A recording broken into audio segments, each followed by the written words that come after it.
overjoyed to see Kirby Smart off of my television ASAP. Hey guys, what's going on? Word, it is awesome to be back with you guys for more Auburn basketball. This time on a Sunday morning, I figured participation would be limited. Still kind of shocked that Auburn would have a game on a Sunday morning, but it is what it is. And we stream. I'm trying to think of a clever. We stream the dream because we be the brain drain team. How about that? Whether we have great participation or not. Anyway, my name is Jay Tate, as you can see right there on the Chiron. Or maybe it's just a graphic. I don't know. I'm the publisher / Commodore at auburnsports.com, a great website, part of the Rivals Network. And we cover Auburn. We cover Auburn football, and basketball, and baseball, softball sometimes. Lots of football recruiting, which was a great source of storylines in the last week, of course, with early signing period opening on Wednesday, and Auburn having a fine class, but not an amazing class. Although some would say it was an amazing class, I don't necessarily see that. I think it got to the finish line slowly, but it's still a fine class. The Auburn Tigers, of course, taking on the Richmond Spiders today. I thought we'd go through a few little items of interest here, including Auburn being number one in the KenPom ratings. You can see there a lot of those teams you think are going to be there at the end. With the Tennessee Vols, of course, being an outstanding ball club. Duke, whom the Tigers lost to earlier this week, or depending on how you look at your weeks, last week, a game contested inside Cameron Indoor Stadium. The Auburn Tigers lost, as I recall, by like 6 or 5, something like that. Nothing bad about that. It was a fun game. It was a game where Auburn fell behind. I thought they had a very poor final 10 minutes of the first half. Went at halftime really only down like 6 or 7, but they weren't playing very well. Played much better in the second half and made rallies and kept pace and handled the environment well. And long story short, came up short, but I thought they played well. And honestly, I walk away from that game with the same opinion that I had before I went into that game, which is that Auburn is a big-time team and has a ton of depth and will continue to be a real problem for everybody on this list and people that are not on this list also. Indeed, I guess Houston won last night. They were playing somebody else decent, and the Kentucky Wildcats, I believe, put away Gonzaga last night as well. I went to sleep a little before that. But some other things of interest here before we get this game started. Here's Auburn's basic scouting report, which is no surprise to you guys. Number 1 in the country in terms of offensive production and efficiency. And they slid a little bit defensively, I think, with the Duke game. They just gave up a lot of points in that game, and they've slid a little bit. This team is just insanely good on offense, as you can see. Defensively, I think they're very good. And still 28th in KenPom, if you're the 28th ranked team, you're still in the top 10%. Actually, probably higher than that, probably like 7%. So they're still pretty good. So the Tigres starts out with a good quip here. They said the students were in line at 4 a.m. Did Bronny transfer to Richmond? Remember when USC showed up last year and they were like, it's the Bronny effect. By the way, before we get this game tipped, I want to take a quick look at Richmond's numbers here. I don't like the looks of this team. They don't look awesome to me. They look like they're kind of smaller and they're not great three-point shooters. So I don't really know what to think about that. Looks like their defensive rebounding is good. But they've got one big dude, and that's about it, man. So I would expect Auburn to pretty much put these guys away. They're kind of like North Alabama, but not quite as good. This coach has been here forever. And if you think about Richmond being a factor in the NCAA tournament or just getting into the NCAA tournament for the last 15 years, he's the guy that's behind it. But anyway, let's get moving on. I'll leave that there for the moment. No, you know what? I won't. I'll move it back over to Auburn right here. And once we get our first stat box, we will start posting those stats. Dylan going to try to go in by himself. Little left-handed hook is what I've got on my TV here.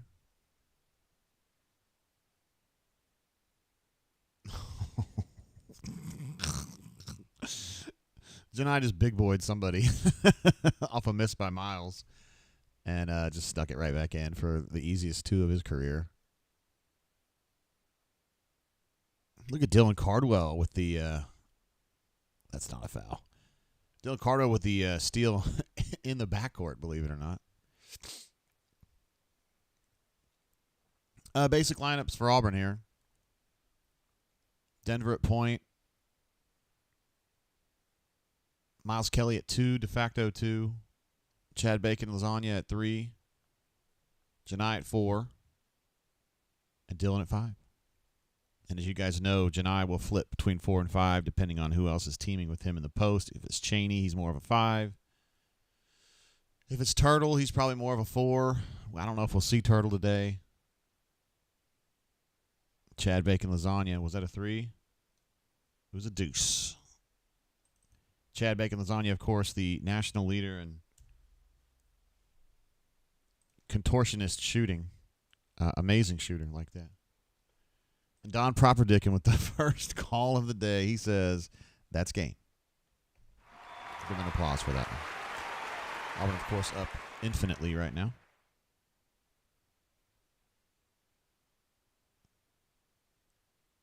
Janai at the point. You like to see that. Denver says, please give me the ball, if you don't mind.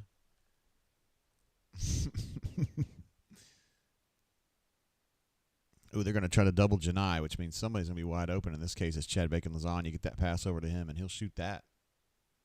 He won't hit it, but that's going to be open. If they're going to do that much aggressive work against Janai. I don't blame him, though. That's what I would do. They hit a 3. Pretty nice ball movement, actually. They were able to get right over a screen. They passed right over a screen short, though. And that kind of got Auburn's defense stressed.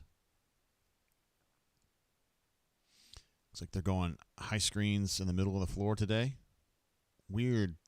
Oh, my goodness. Ambitious attempt at a tip-in dunk from Dylan that missed. Thought that was a little, that possession for Auburn was a little harried. Auburn's defensive rebounding has been really good so far. I would just take your time here. Here comes the double team. Another pass out to the exact same spot. This time it's going to be Miles, who misses a 3. Listen, man, they're going to be happy with the quality of the shots right here. Feel like a stranger jumps in with a super chat, my man. Word up, much love, Drainers, Swoogans, and Tates. Let's step on the spiders. I like the sound of that. Former Auburn beat reporter Lauren, last name redacted. She was a Richmond graduate, I believe. I think she played basketball at Richmond at one point. She was part of the triumvirate at SEC Country, the Auburn site, which was Ferg, Ben Wolk, and then her, Lauren. Some good, really good hires on that group. I kind of miss them. I certainly miss Ben Wolk a lot. I don't really miss Ferg because he's here. Spiders having some shooting difficulty, which is bad because they're not going to have any post feasting today. That's for damn sure. We have a, let's see, we're 10 seconds away from the first media timeout here. Auburn is 3 of 10. They're 1 of 3. Good God. Oh, we got a splash. Taha just shoots way over a high screen, and no problem there. 3 of 10, and they're 1 of 3. Dude, 7 extra shots for the Auburn Tigers already in the first period of this game. First segment, I should say. Little pass inside for Richmond goes to nobody, and then there's a funky slammy. Is that Kai? God, it's been so long since I've seen him. Forgot what he looks like. That's pretty funny. That makes me laugh.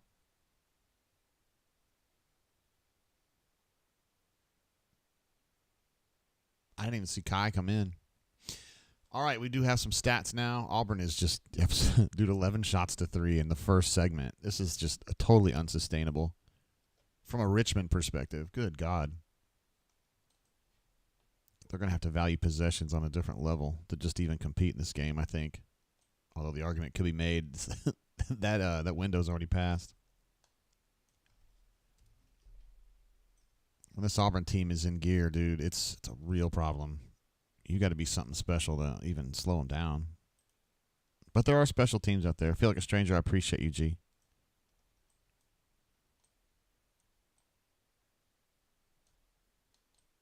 All right, there are the stats. I'm getting a little bit better at pulling that in the proper size. 4 of 12 against 1 of 3 in one segment, guys. It's insane. Auburn's +9 on that already. 6 boards to 3. 3 steals for the Auburn Tigers. 1 assist and 4 turnovers for Richmond, which is just not good. And then 2 assists, 0 turnovers for the Auburn Tigers, which is good, and it's on par with what they usually do. Beppo Lives, thank you for reminding me. We got some hot and fresh stats. You love to see it. And I love to see Auburn Tigers playing like this on a Sunday morning.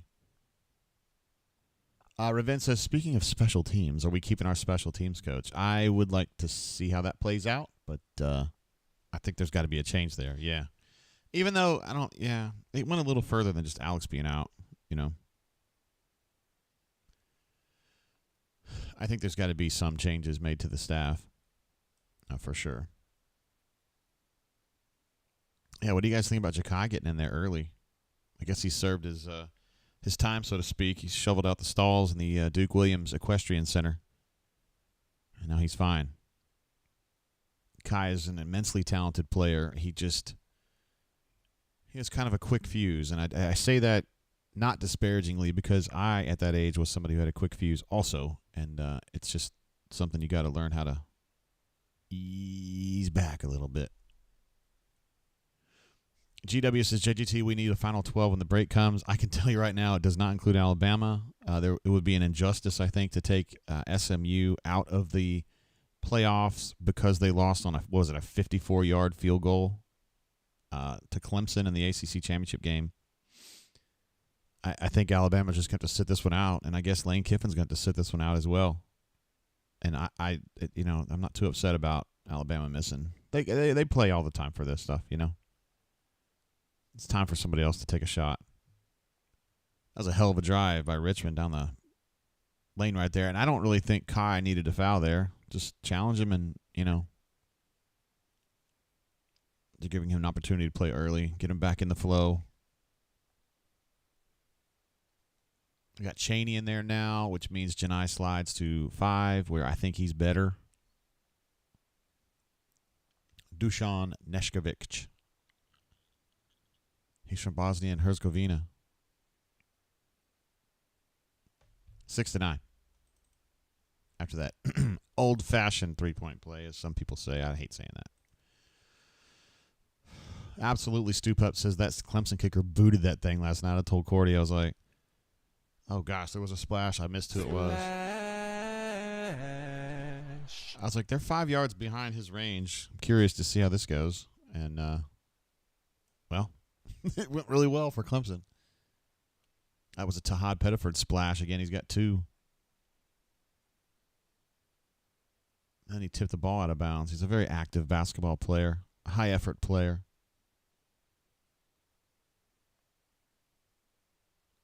I think I'd be cool if my name was Dusan Tate.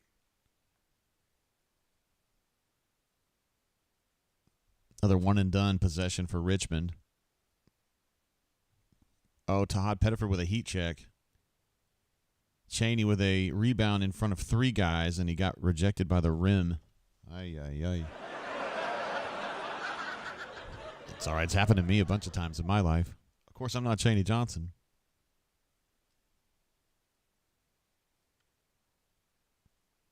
Oh, that was too easy right there. Just a little bit of a slow reaction on the backside help on that corner or elbow screen. That's just a matter of keeping your eyes open, eyes up.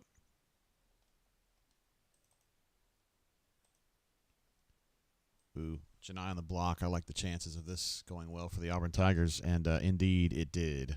Splash. Janai with another assist. He's become one hell of a passer. When he got here, he was okay, and now I think he's terrific for a center. one of the best that I see watching college basketball.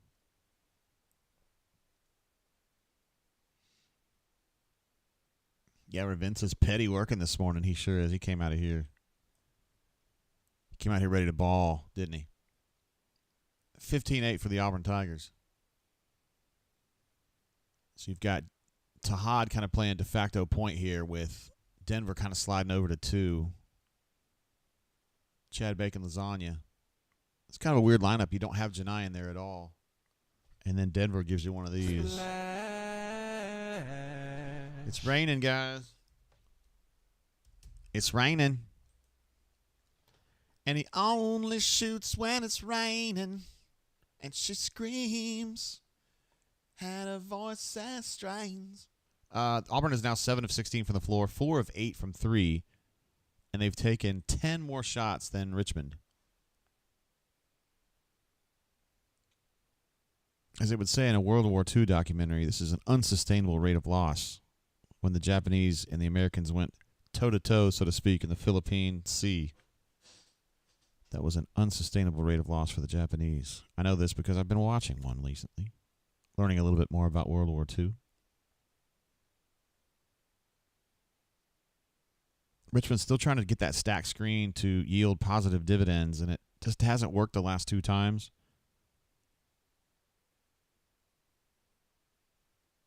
Richmond still, that's a one-and-done possession technically because he thought better of it on his first attempt at the goal and lost it. Auburn's over-the-top passing has been absolutely insane. And Tahad is fouled on that one. Auburn's skip passing has been insane this game. Just easily moving it from side to side. They got front and back and side to side. Then I let Tahad play. Pumping new stuff from Neville. I don't know. Guys, this is going to get ugly in a hurry if they play like this. Jeez Louise. It's all one and dones for the Spiders, and then Auburn's splashing on the other end. So, I mean, that's how you get up 14 this fast.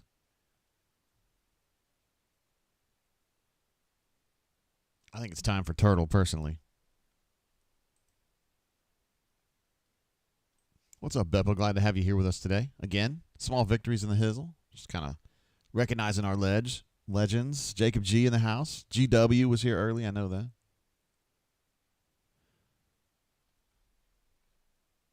Newfangled 4-point play. Thank you, Solo Tigre. It's better than an old-fashioned 3, right? Oh, now that is nice defensive work from Chaney, although ultimately it didn't matter. I guess they were calling a foul before that. I'm sorry. It was Denver on that, I guess.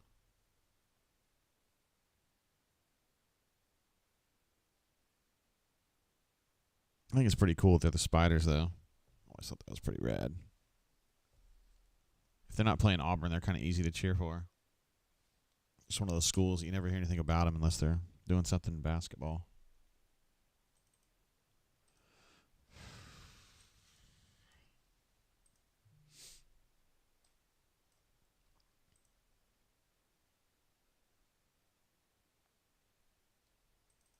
All right. The lead is perilously down to 12.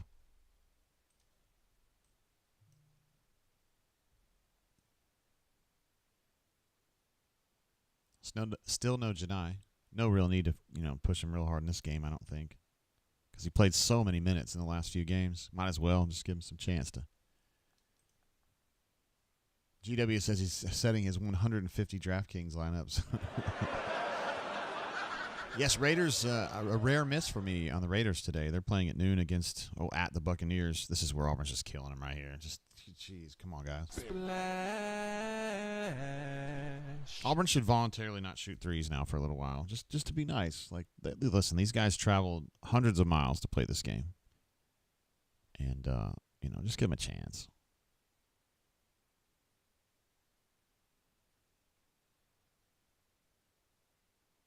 Oh, that was a nice little shot. I didn't think I was going to go. He did the old Tahad Pettiford shoot over the screen.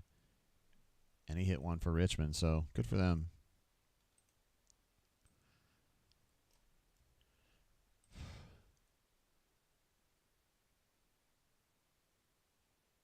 If he see Denver's over there. He's ready to shoot from that corner shot. They just keep waiting on it.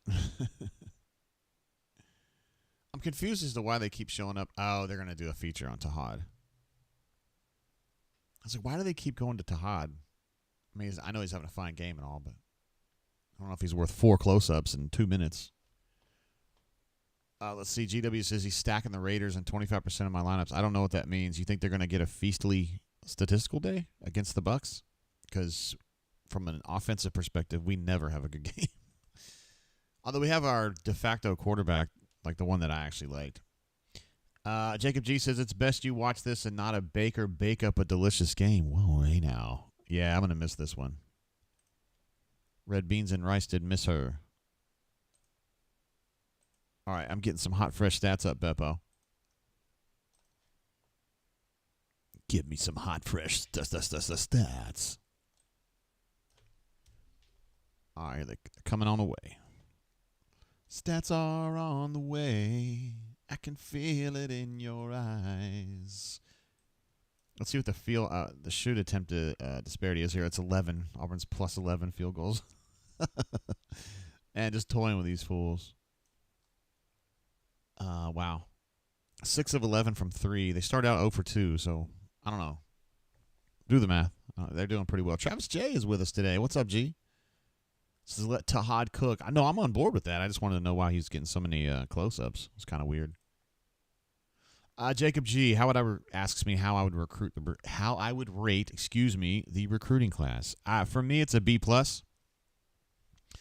It spent 80% of the last 6 months as an A, and for me, the way that I hate to say it flopped at the end. It didn't really flop, but like it just kind of petered out at the end, right?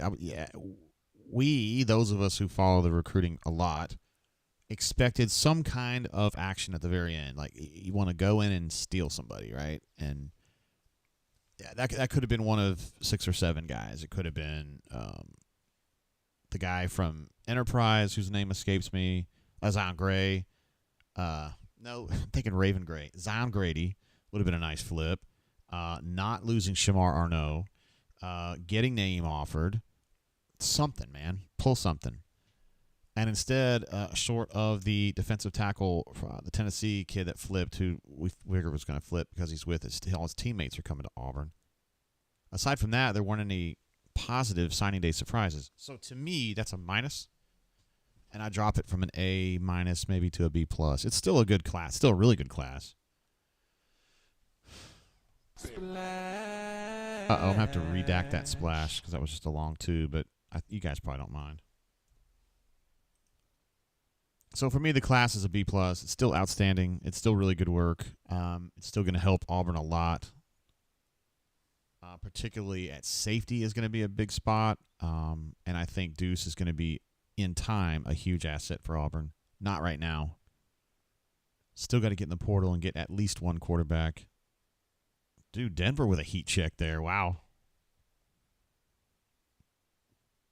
Stoop Up says the class was good, but probably wasn't worth watching that garbage we had to endure all year. I don't want to fight with you about it, Stoop Up. The record is garbage. There's no doubt. It just was such an odd situation, with Auburn just being. It's not even fair to say they couldn't finish games. They were literally not losing games. That ball had a really weird spin on it when Miles.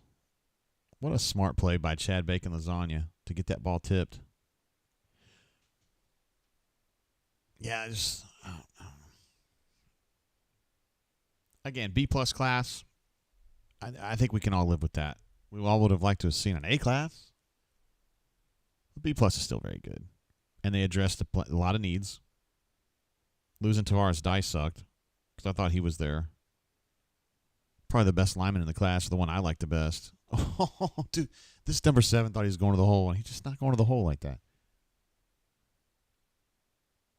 GW says he's going to be having O'Connell, Jacoby Myers, of course, Brock Bowers, and Sincere McCormick in his lineups. I'm not sure about that, bro, but we're going to find out. I understand the Brock Bowers, though. He's a bad, bad man. He's probably the best.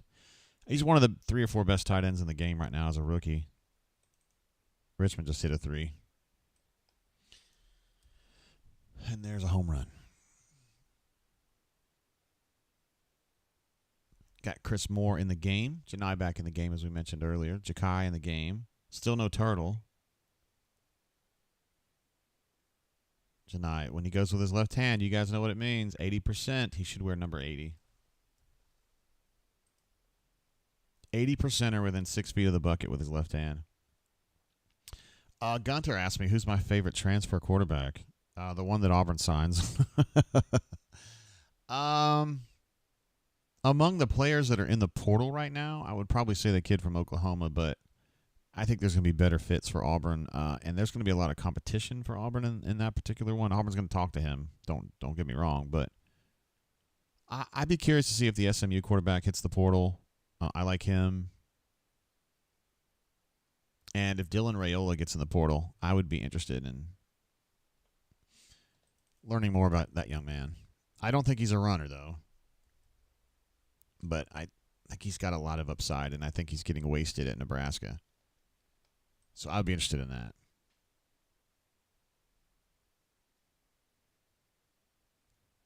GW also talking about the Titans.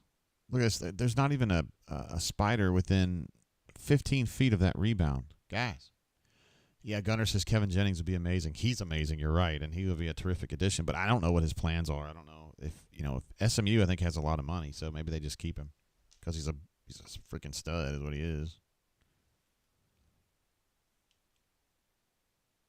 Beppo is fired up with Jakai's dunk on the oh, he's going to call a technical. Oh, he's going to call a technical on Jakai, and I don't understand that. All he did was blow a kiss to the crowd, and now he's going to get in trouble again. That was an absolutely amazing dunk and a great alley-oop. And that referee was looking right at him, waiting for him to do something, and then he blew a kiss, and they called a tech. And I want to see who he's blowing a kiss at, though. Was it at the ref? Doesn't look like it to me. I think he was blowing it to, like, the Richmond bench. Guys, come on, man. Really? Like, that's enough to get a technical? Really? All right, let's get some hot and fresh stats up here to quell our disgust over that technical call against Jakai. Jakai.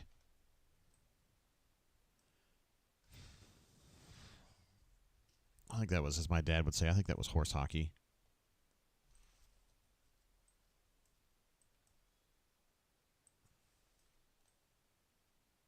Solo Tigre is up in arms, as I am, too. Melee says, stick to jet fights, Jakai. That's pretty funny. Yo, Malcolm.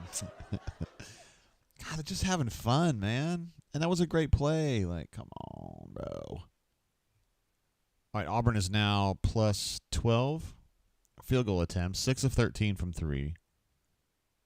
10 assists, 0 turnovers. Holy shit. 10 assists and no turnovers. They have 3 assists and 5 turnovers. It kind of tells you the state of the game right there. Auburn's point per possession is 1.57. They're shooting for about 1.35, and they feel good, so they're way over that. Bench points 16-3 for Auburn. In the paint, you'd think Auburn have a huge advantage because they just don't have the size and skill in the post. 9-0 points off turnovers. This is all Auburn here, obviously. Ravin, I like that. It's just lame. Beppo says they're hot and fresh. I still can't believe that's a technical. Unless there had been some kind of previous discussion about that. You know, where he had gotten into it with that particular official over animations or whatever. Maybe he did it on the last dunk and he said, hey, don't do that anymore. And then he did it again or something. I don't know. But just taken as just a snapshot, I think that's pretty lame. It's a great pass from Tahad, a nice dunk ski.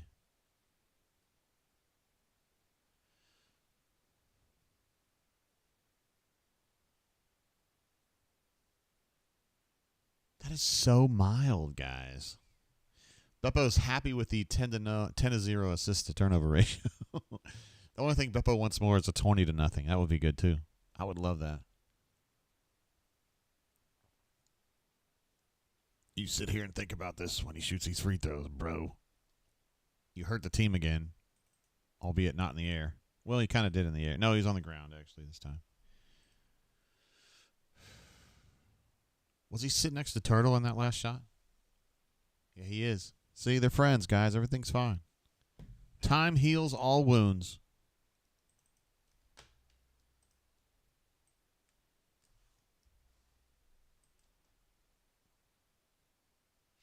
Let's see. Gunner says, what are the chances? Oh, God, don't hurt anybody.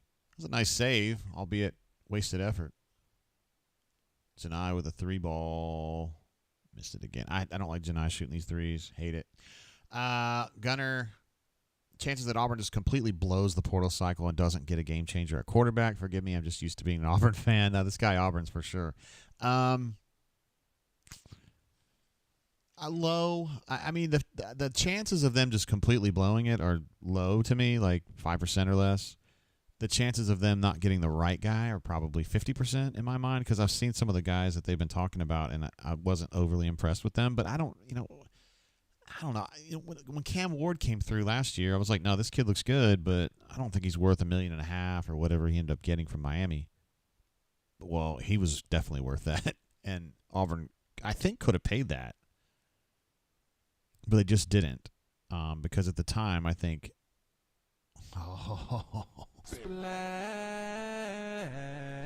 That's from Miles Kelly right there. Pass out from Janai. Richmond hasn't quite figured that out yet, how to deal with that, which is a common problem for Auburn opponents, to be fair. Janai is a problem to deal with because he's such a good passer. He's such a good shooter when he gets within 6 or 7 feet of the bucket, and now they just got called for an offensive foul. Things are devolving quickly, as they would say. Conditions are deteriorating very quickly in this ice storm. So Richmond now has 3 assists and 7 turnovers. And Auburn now has 11 assists and 0 turnovers. That tells you the game right there. Also, GW says he's got a personal program coded in his computer where I can build 150 different lineups for DraftKings in 17 seconds. This guy DraftKings, 100%. Auburn has this. They're getting this wide open 3-point shot from the corner, like whatever you want to call that, the elbow of the three, the side or whatever, every single time, like 100% of the time.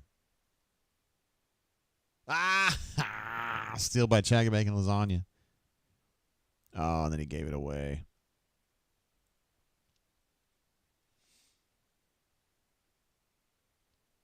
Auburn's transition D is, I think, playing and getting so concerned about transition D in the North Carolina game and playing it so well in that game, I think is really given Auburn a much more ferocious feel when they're playing full court defense. I think it really helped them just to get prepared for it.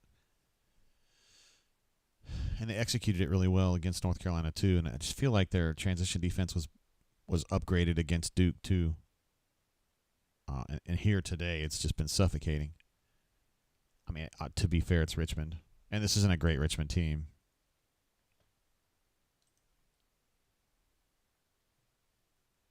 GW, that's pretty impressive, bro.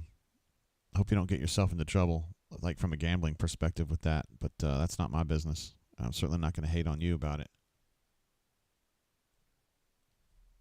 Creighton Blue Jays at Alabama. That's another good game. Alabama, you got to give them credit, man. They've been playing some games, bro. They take on pretty much everybody like Auburn, too. But as we learned last game, Trey Alexander has left Creighton, is now playing in the NBA, I think for the Nuggets. Former Auburn signee, Trey. Did I say Trey Donaldson? Trey Alexander. I like how you refer to that as a juvenile foul, Raven. I like that.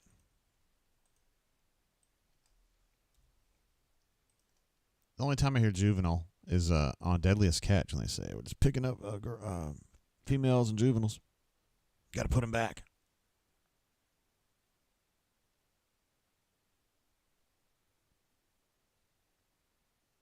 It's got to be frustrating to be a Richmond Spider at this point. You're just like, shit, what are we doing here? Ravin says there's a number you can call GW if you feel like you have an addiction. I'm not trying to laugh about it. I'm just saying it was a funny comment.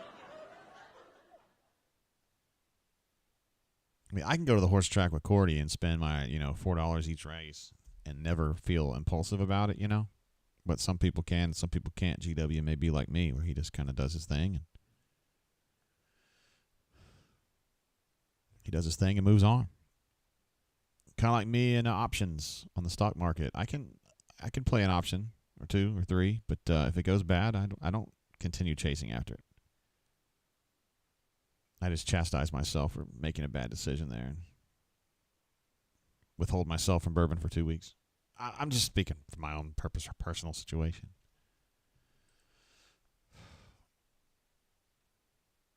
GW says he hasn't deposited any money in DraftKings in 5 years. All right. Brandon J says Bama out official. Is that official? Do we know that? Is that actually known?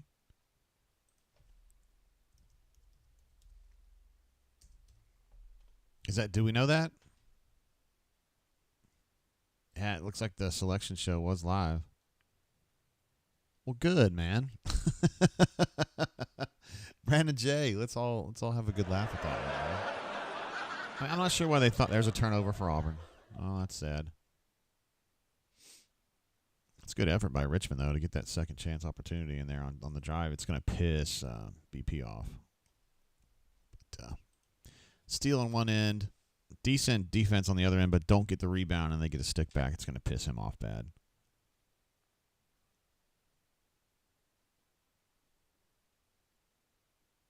Auburn going with the side screen look on this possession. Like to see a cutter on that backside. Tahad got picked off. Auburn getting a little sloppy with the ball right here. Not that it matters. You know what I mean? Auburn's up 16. Nice rebound from Tahad. Yes, Matt says officially. And then Tim says take time today to laugh in a Bama fan's face. I don't want to laugh right in their face because, my team's not going to the playoff either. My team didn't go 500 this year or last year or the year before or the year before that. So I keep it very quiet. But listen, since we're all just Aubs, we can all, since we're in an Auburn safe space here, we can joke among ourselves. Diego got a kick out of that. I knew you would love that, Diego. You dig it the most, brother. Sucks to be you. Clemson at Texas. SMU at Penn State. Interesting. How we feel about Rhett being in the playoff, guys? Do we pull for him? I do, for sure, because I know him and I like him. Indiana at Notre Dame is an interesting game.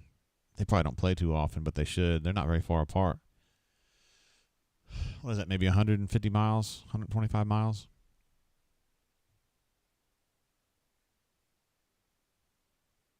I mean, I'm pulling for Rhett 100%.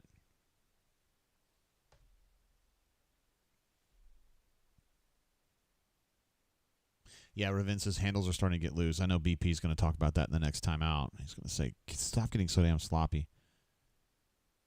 And BP hates getting beat on back cuts, too, which just happened. Yeah, he hates that.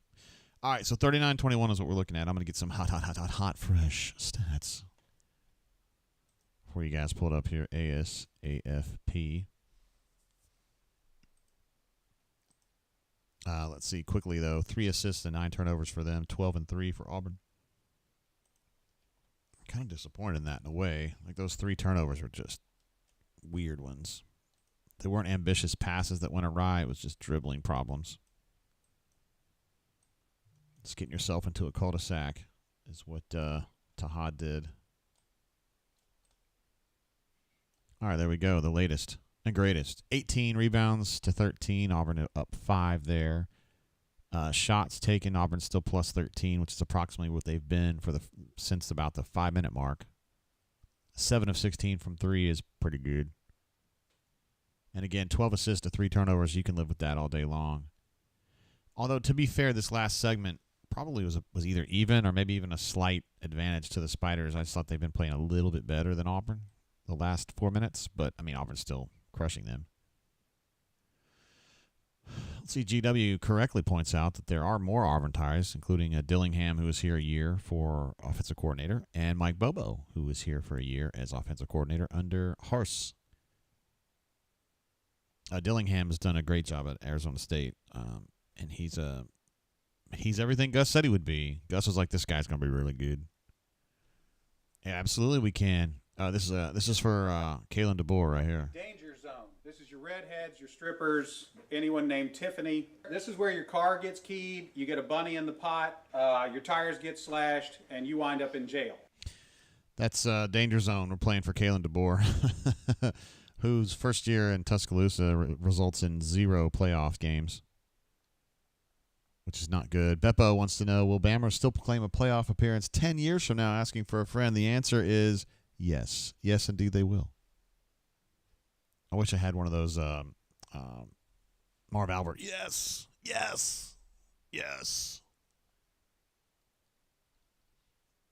You got it, Diego. I'm feeling it, brother. I have to be quiet about it, though, because I got a lot of Bama friends that I like. I wouldn't say a word to them, but we can talk about it here. It's a safe space. I hope this girl's dancing to Vanilla Ice or something cool like that instead of something lame like Travis Scott. Or my daughter sent me her Spotify rap the other day, and her Spotify rap list was like her number one was a player, a singer I didn't even know. Let me see who it was. It was Yeet. Y-E-A-T. Yeet. When I say that word, it's Y-E-E-T. Yeet. CFB Addict says, wife just caught me reading live chat in church. Oh, that's a little loud. Sorry. Hope you don't get in trouble from that, from a variety of angles. Kind of an ambitious pass there from Dylan to Ja'Kai underneath, although ultimately it was received well. Ja'Kai wasn't able to get it in, but I don't really blame him too much. It was a weird angle.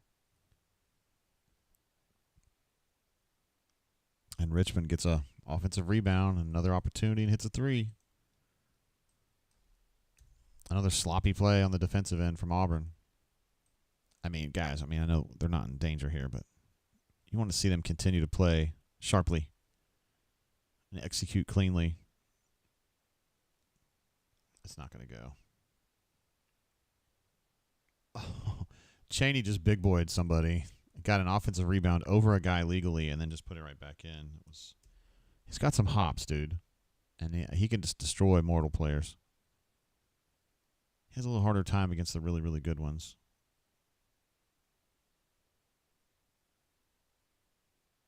Auburn's defensive rebounding has been strong today.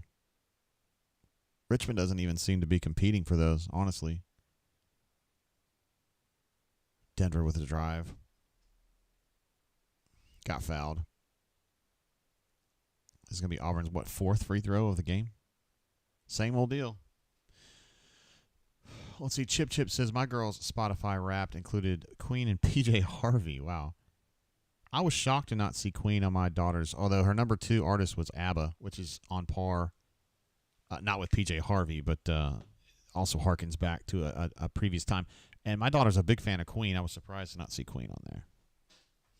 To be fair, those of you who did not want to know, her full Wrapped list was Yeet, ABBA, ASAP Rocky. I don't even know what you call about this one. It's like a YS, and then Travis Scott.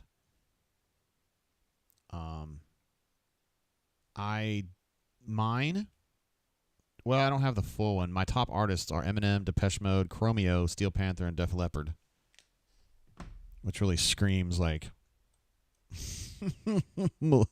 either Gen X or old millennial white man, doesn't it? I'm listening to Def Leppard. I really enjoy Photograph. It's quite a good tune. I really like Bringing on the Heartbreak. Nice shot from the Spiders there to hit another 3. They've been hanging in there, man. They've hit a few here lately. And taking advantage of some sloppiness on the defensive end from the Auburn Tigers, which I know BP is going to want to clean up just out of just philosophical need. Auburn's always open on that cross-court pass every single time. Splash.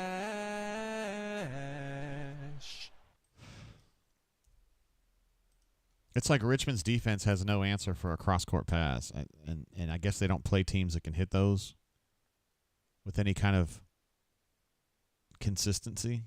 Another good defensive rebound, this time from Denver. Old millennial white man. It's exactly, well, that's what I am. And, well, actually, I'm a Gen X, but you know what I mean.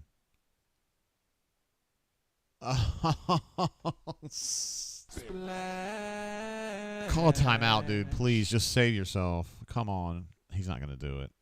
49 now?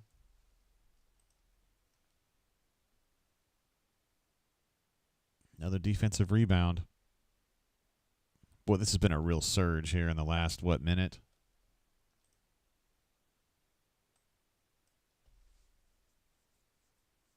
Let's see. Tim says, I'm not sure that I've heard anyone say Eminem's name in 2024 before today. You must not be watching Detroit Lions games.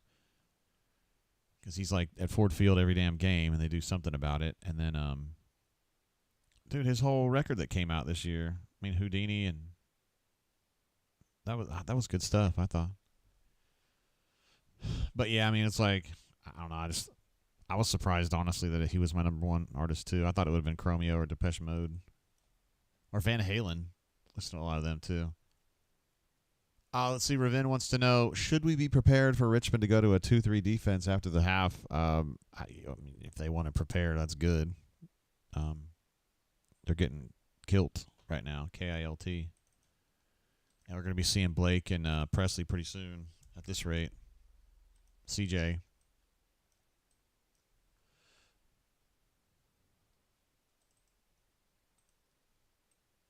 And I don't mean CJ number 20. I mean CJ Williams.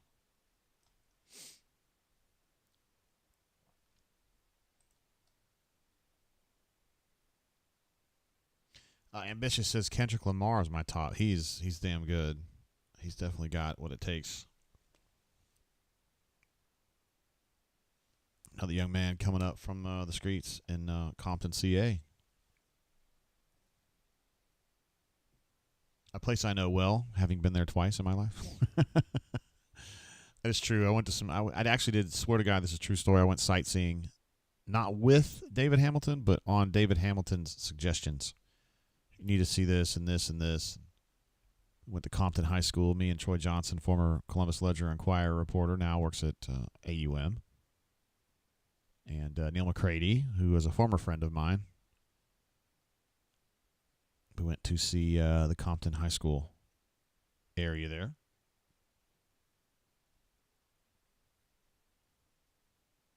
Ambitious reminds us that he's coming straight out of Compton. He's a brother that'll smother your mother and make your sister think I love her. Dangerous. That cat raising hail. Now, if I ever get caught, I'll make bail. See, I don't give a dang. That's the problem. All right. 52-27 after Miles hit that last three. Last free throw of the 3 free throw set. There you go. I'm making some clarifications there. 52-27 is what we're looking at. Let me get some fresh, hot stats. I was like, wait, why is Cole coming on for a basketball halftime? But they're going right straight to football, and I respect it. I understand what they're doing now. I was very confused there for a second. Cole been working his balls off, dude. He was in Atlanta last night, and I'm guessing he's in Charlotte tonight or today. Guy works hard. I wish he could have worked here. Wish you guys would have let me hire him back in whatever it was, 2013, but everybody said he was a bammer, and we didn't want Cole on the site. And I bowed to public pressure like the simp that I am. There you go, Chip. Buttery soft. Hey now. Small Victories asks, is TJ Finley, all-time leading transfer portal transfers. Yeah. He'd come back. T-Roy jokes that Cole is a master of pick-and-roll analysis. It's so satisfying for me to see Cole be this guy because he really gives a shit, and I like that about him. Didn't necessarily love Cole a lot. 15 or 20 years ago, but I like him now a lot. He may feel the same way about me.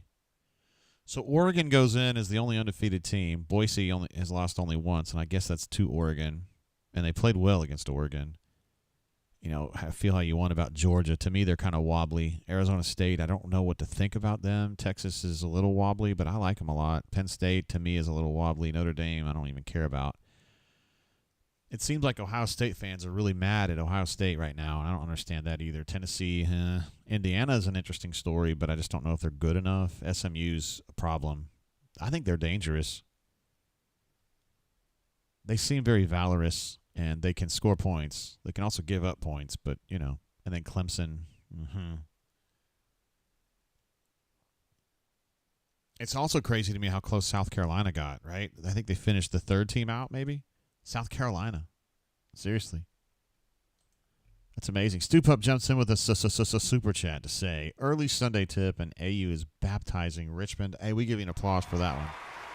Outstanding alliteration. Stu Pup, of course, someone who has super chatted us from wire to wire since we started this show in 2018. Solo Tigre says, I know Cole, and he has good people in all Auburn. He sure is. Cole's good at what he does, and he's a good dude, too. Caleb says, what up, Jay? Not big in basketball, but figured I'd jump in. Glad to have you here, Caleb, watching the Auburn Tigers, or at least just observing the Auburn Tigers kicking the shit out of the Spiders. From University of Richmond, Stu Pup gets he gets to laugh that there's two former Auburn offensive coordinators in the playoff, LOL, and, of course, Auburn struggling offensively. Yeah. That's how it goes sometimes. Small Victory says, we need Fish. He's clamoring for Damian Fishback. Former Auburn Tiger who wore number 23, I believe. Signed with Auburn out of Greenwood High School, I believe, in Bowling Green, Kentucky.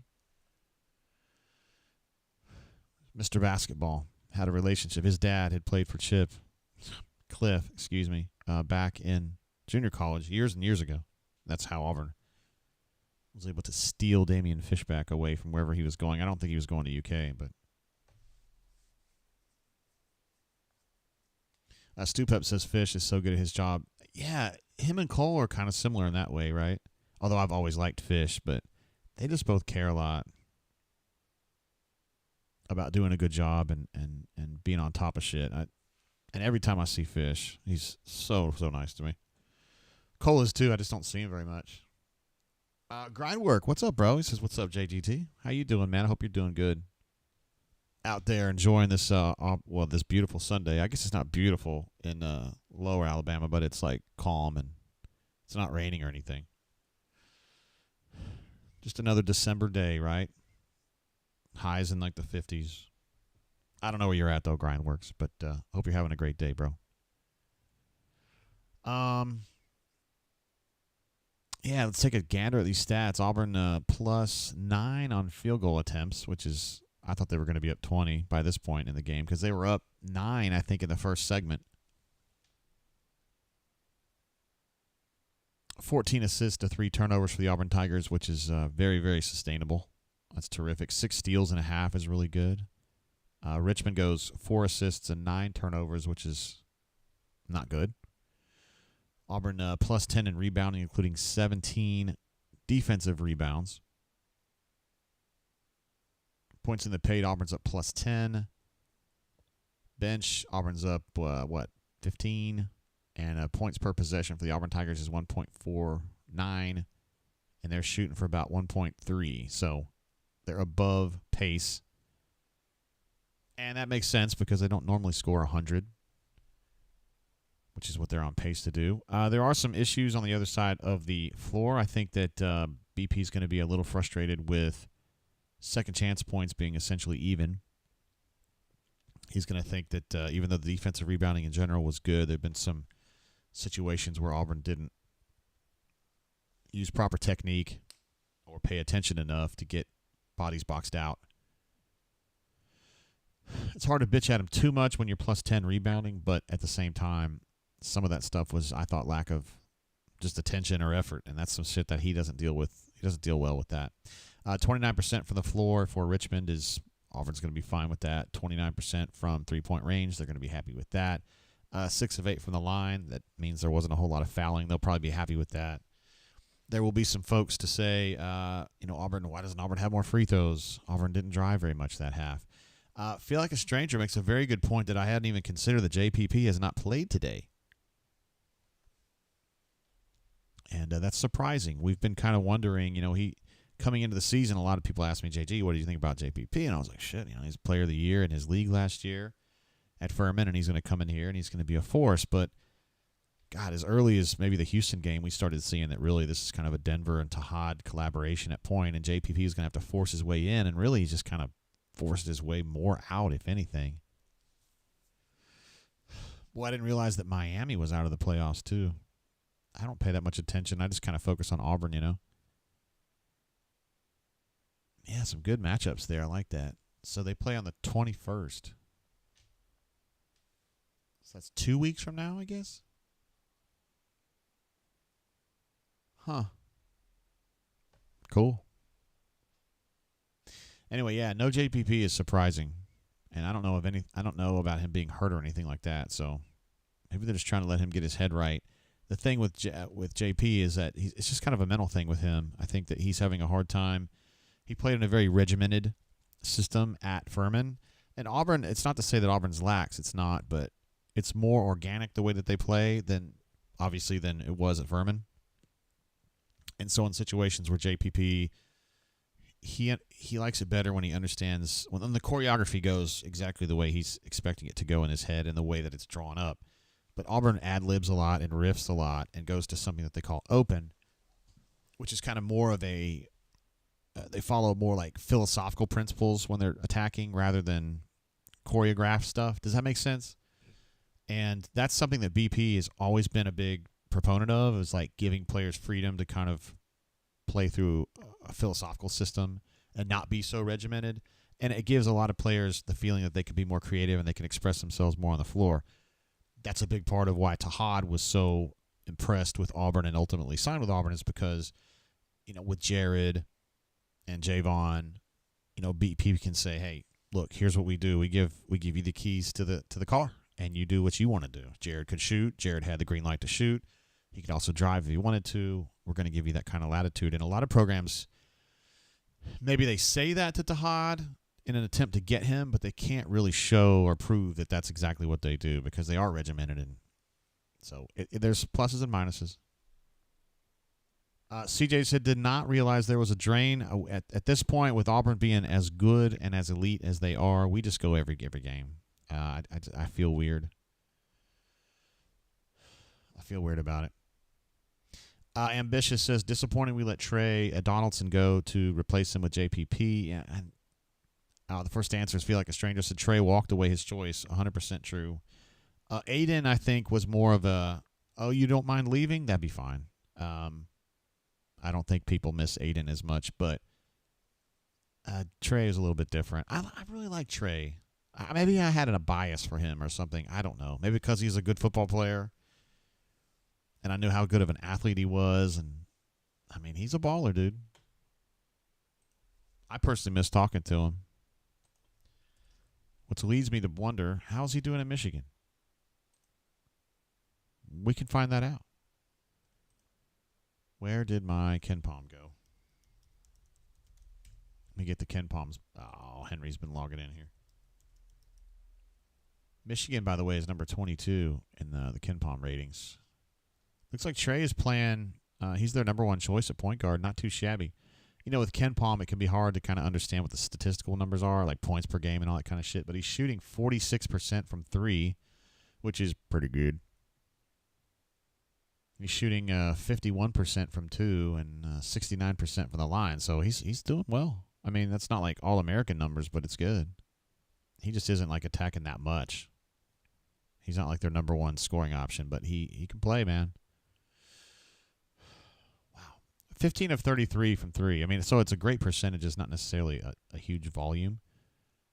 But I think ultimately he'll get more shots from three this year than he did last year. He was 28 of 68 last year for 41%. But he's playing a bunch, man. So he just played against Iowa last night and played 33 minutes. How about that? Scored 18 points. 5 assists and 2 turnovers. He had himself like a whale of a game. Looks like, I guess they're playing Big Ten games already. It's crazy. Played Wisconsin in the game before that. 31 minutes played. 0 points. 3 assists, 2 turnovers. So you see what I'm saying? He plays a lot, doesn't necessarily have big numbers every single night. So GW says Trey is doing pretty good at Michigan, and I would concur. That's exactly what I would say about how he's doing. Pretty good.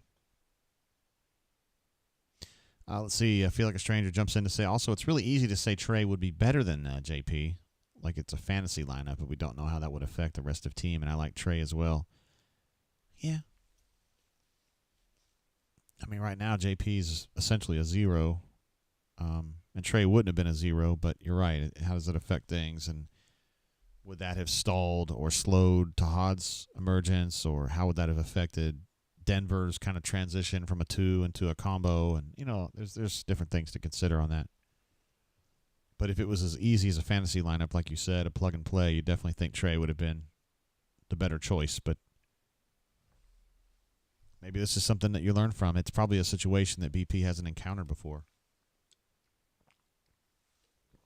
We've got a kid that just gets too caught up in the regimentation of an offense,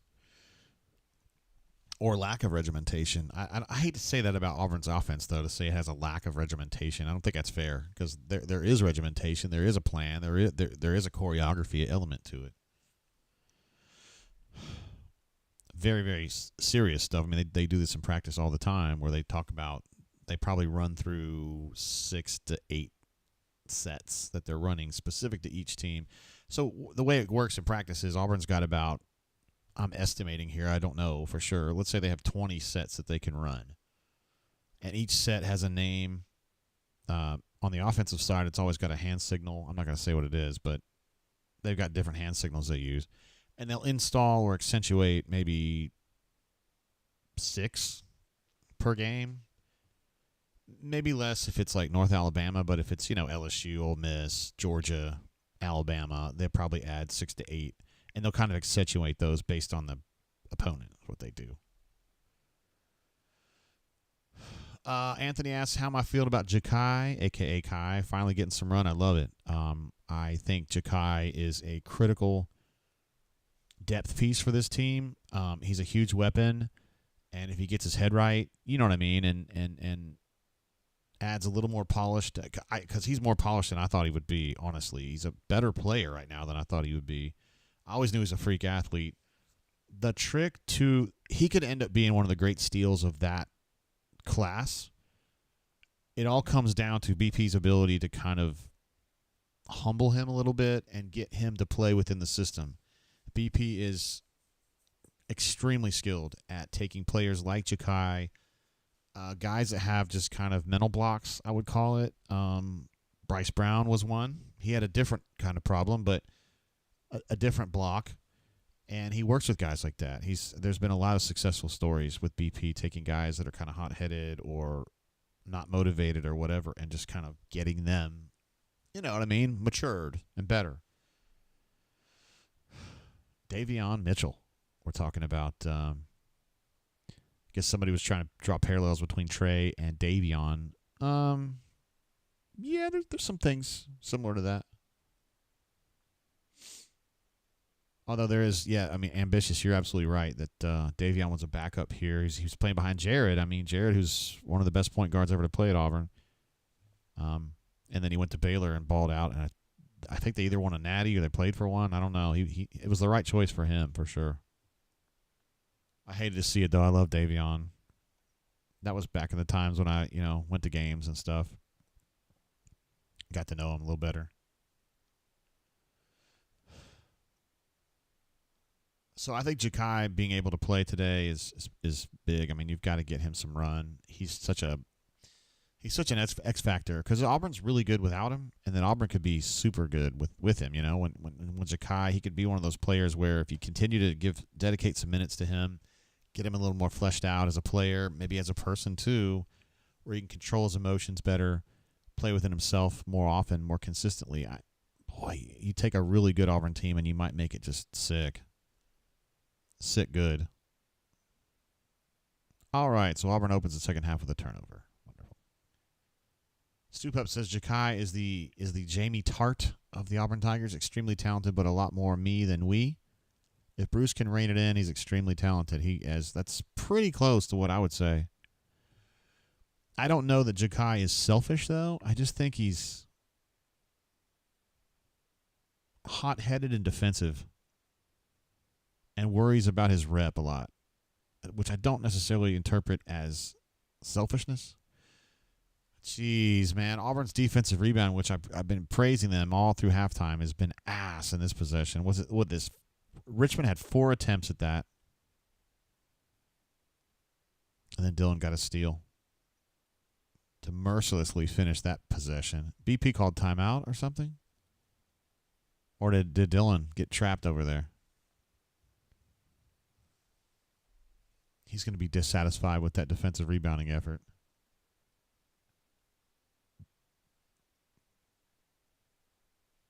Wow, what a weird possession. Exactly. Terrence says, grab a board. Would you please? Let's see. Solo says Ja'Kai was a top 10 player in the class before he went to the Kanye school. He didn't get worse at basketball since then. He's gotten better. He's a lottery level talent. I think he has that kind of ability as a basketball player. Mentally, he's not there right now to be that kind of player. But he is an incredibly talented player, and he's surprisingly skilled for his age. I was shocked that he was as polished as he was, but then he gets in trouble, and it's like, come on, bro. Okay. Feel Like a Stranger says Dillon called that because he kind of got trapped in the corner there. He wasn't, like, mercilessly trapped, but he was getting there. And maybe he remembered that first possession was such a disaster and that he had fucked it up, so he was like, I'm not going to do it again. It's kind of tough sometimes, Ravin, like when you're killing a team this bad, maybe to kind of stay mentally engaged every single minute, But that's the challenge, right? I mean, it's only 40 minutes of ball, so you got to be able to lock in. Ravin, you say long shot, long rebound. It reminds me of Short Skirt, Long Jacket by Cake. She's trading her MG for a white Chrysler LeBaron, some would say. I'm probably not going to grab these stats just yet, the hot, fresh stats from Beppo, because we're so early into this period. I don't know that they would be worth. Oh, they're going to show the Sam, the student manager, again. Great story. I can deal with this coming up every single show. He kind of got to know BP. Never mind. I'm going to show it again. I mean, it's just everybody loves the story. That's what he looks like today.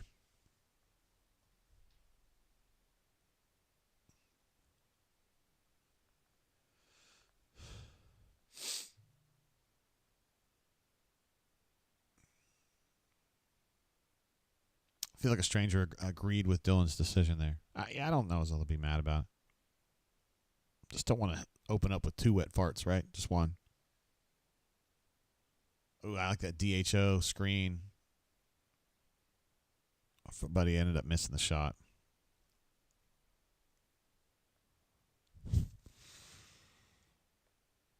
Kind of lackluster from Auburn here to open the half. Had a turnover on the first possession. First defensive possession, gave up 4 offensive rebounds. And then this is the second possession. It's been messy here too. So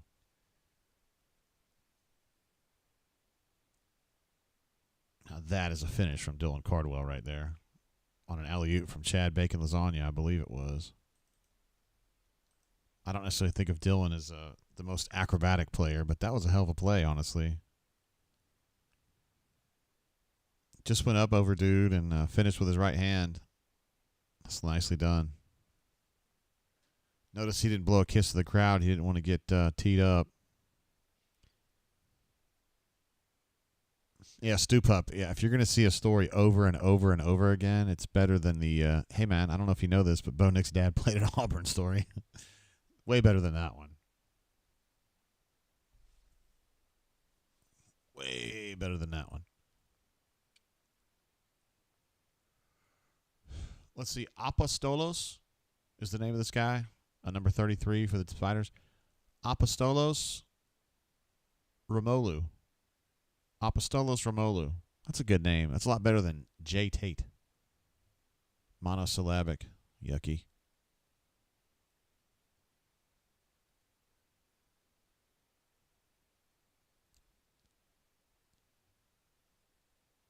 Apostolo. Maybe they call him Poppy. But that was a nice finish for Richmond.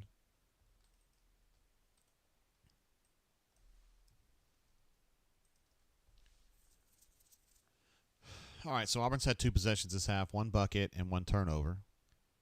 Now Janai's going to try to back somebody down. He wisely played to Janai's right hand, and Janai kind of went to his left and shot with his left, but acted like he was going to go with his right. That's actually pretty smart. You love to see it. I wouldn't give him the 80%er over there, though. More like a 62%er.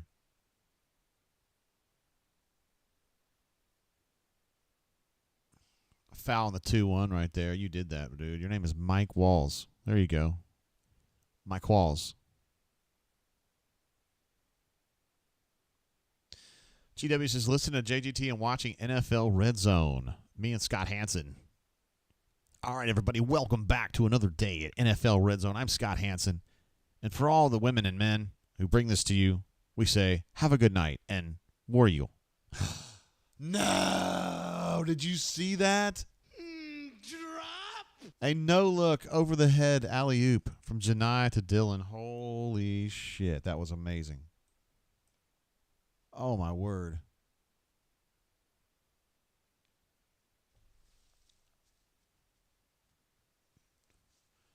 Hey, good work by Dylan Cardwell to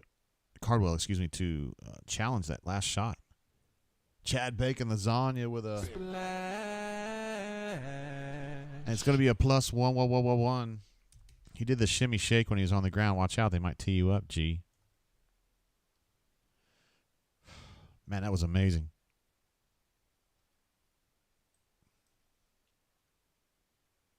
I'm Scott Hansen with Dateline NBC.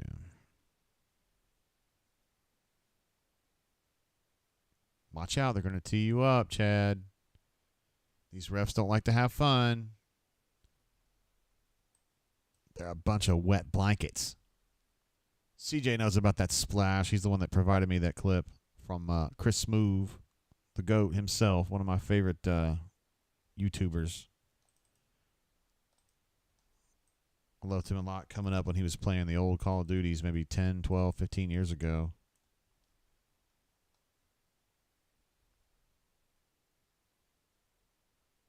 There, Auburn's back in, settled back into a defensive rebounding posture. I like it better this way.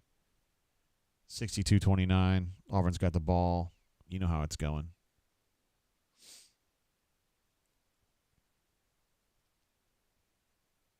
Yep, Dylan's wide open. Mm-hmm.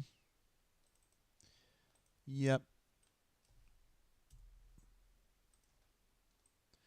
It's kind of like a pick and roll roller, but they ran it oddly where Chad kind of came in front of the screen. They flipped it over to him at the midline, and then Dylan just immediately darted down, and they weren't ready for that. The person that was fronting Dylan still had his eyes on the screen, and Chad just kind of finagled it to him, as the kids say. Let's go ahead and get some stats up here. I want to look at the second half stats. So this takes me just a little bit longer to populate. Bear with me. Your hot and fresh stats are on the way. Your stats are on the way. I can see it in your eyes. Nope. That's not them. Shouldn't take this long to populate.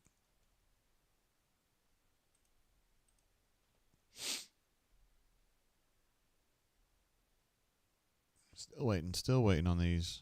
All right, here we go.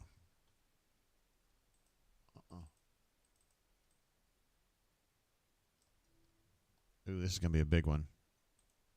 That's what she said.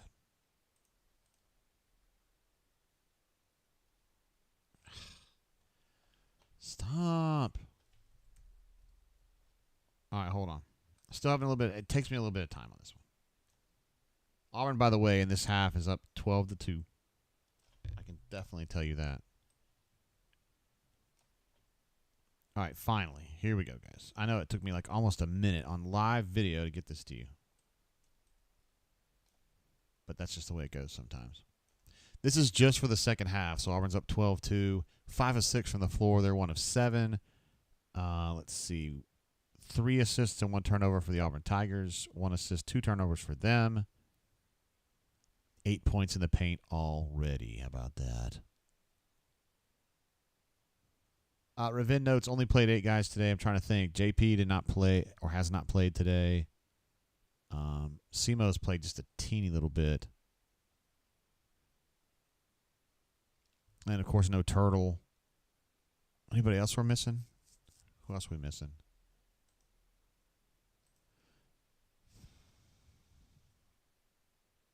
Yeah, just those 2, really. I mean, and plus Turtle. That's it. But, yeah, the lack of JP that's something that you'd want to talk. I'd like to ask about post-game. What's going on with that? GW says Tampa Bay just scored 7-0 on the Raiders. I'm not surprised at all. At this point, dude, I'd just rather the Raiders keep losing and win that tankathon tournament with the Giants and try to get themselves a quarterback. It's got to be Cam Ward or Shadur. I don't think either one's a slam dunk, but it's probably better than what we've got. So that's the situation right there.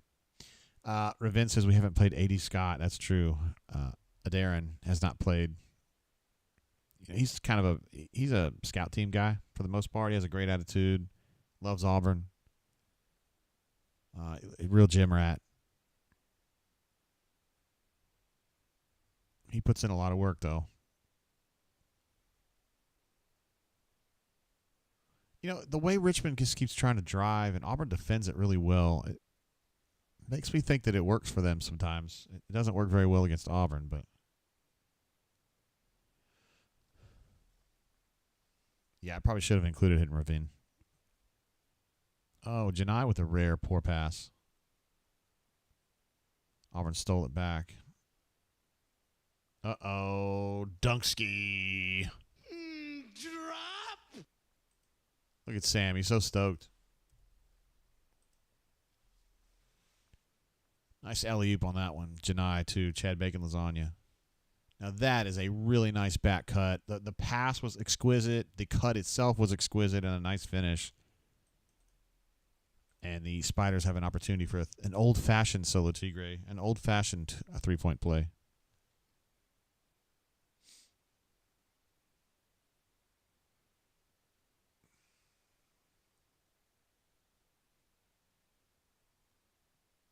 It's pretty good. Felix, what's up, G? It says, "Sup, Commodore. Judging by comments, looks like it's been a dunk fest." Yeah, there's been some dunking going on, that's for sure. Several really nice alley-oops. Richmond is just not really good enough to be playing with Auburn, honestly, as you can see by the score. But it's kind of been worse. GW, you shut your mouth. Daniel Jones will be the next starter for the Raiders next year. Please don't do this to me. I don't like it when you talk like that. Yes, Daniel Jones is best as a backup, I think. Wherever he is, he needs to be a backup. It's crazy to think the Giants just gave him that big contract, too. Like, what, a year ago? And then released him, and he's not a bad dude. Like, he didn't get in trouble or anything. Does that count? Does that count? Dude, that's some Spider-Man Stretch Armstrong shit right there, man. Wow.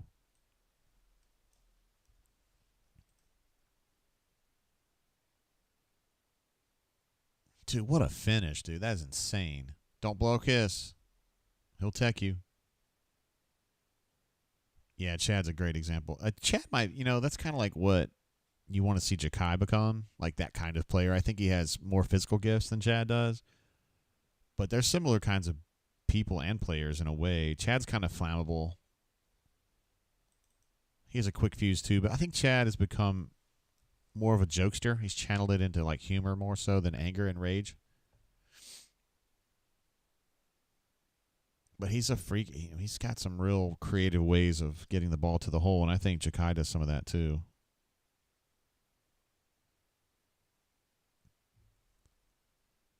All right, 69-32. Ooh, that was a nice jam. Auburn's had a few of those today where they just lost track of a big man dribbler, and he just went right down the lane and dunk skied. It's going to piss off BP. Like Janai passing up the three-pointer there.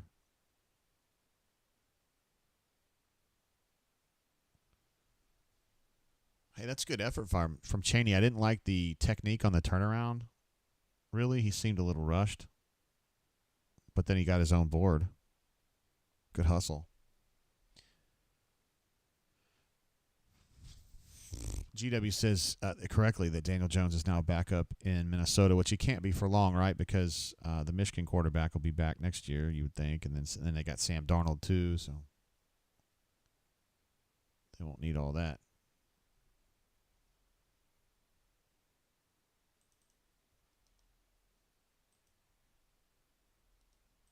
What is the play-by-play guy trying to get like some skin from Aubie? Is that what's going on here? I guess he got it, by God. And not Andy is sitting next to him, next to the color guy. The analyst. Another back cut. Auburn's getting beat on back cuts now. 2 of the last 3 possessions. It was Tahad on that one. That's a good way to beat a defense when they're overplaying you. Auburn's been pressuring the hell out of these guys all day long. Janai. Wow, an ambitious alley-oop attempt that was blocked by the rim. That damn rim.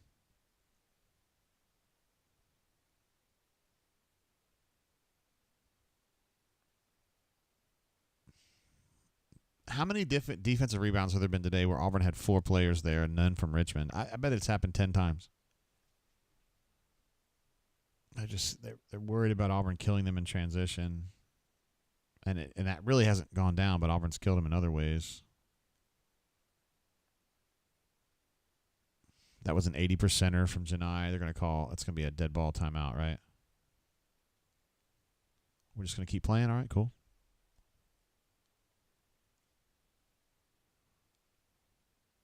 By the way, that's not Andy sitting next to Richard Hendricks.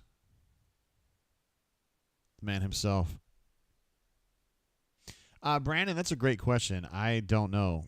He asks, what's the reason for an early Sunday game again? I don't understand why this is happening. Obviously, we're not really fans of it.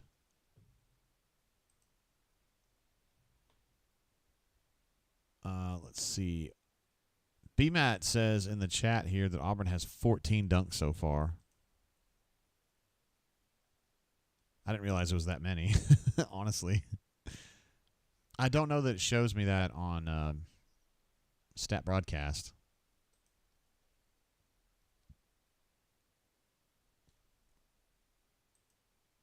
Oh, it's not. It's not actually 14 dunks. It's 7. Well, at least officially, they're saying 7 dunks and 5 layups. Might be what he's talking about. Stoop Up says it's for Auburn to take teams to church. My man.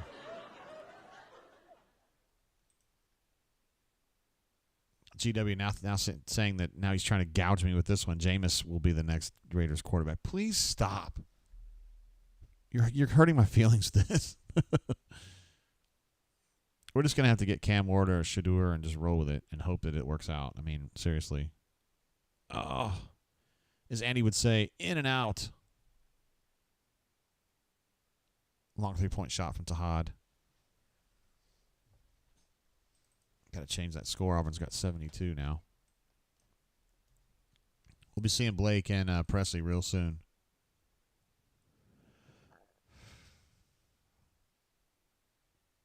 Yeah, good points there from Feel Like a Stranger. Says not to compete with Championship Saturday. Yeah, that's probably a good call. And then draw a crowd for the women's game after this. Chakai at the line getting some points.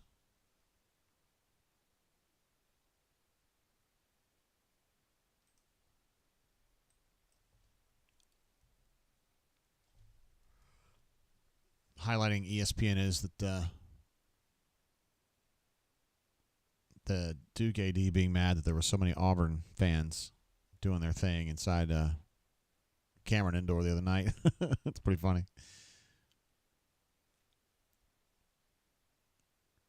Auburn people support the hell out of Auburn. They really do. Amazing support Auburn has. And on the basketball side, they've been treated, right? I mean, BP's done everything that he said he would do and more. He said championships. He said Final Four. I mean, he's delivered a whole lot. And Auburn people haven't received nearly as much on the football side in a while. Nice play by Chaney there. Right-handed finish in the lane. But they still support Auburn football a lot, too. Oh, actually, a whole lot. Very loyal group of people. Another one and done. Nice defensive rebound from Tahad. It's 11:30 to go in this game.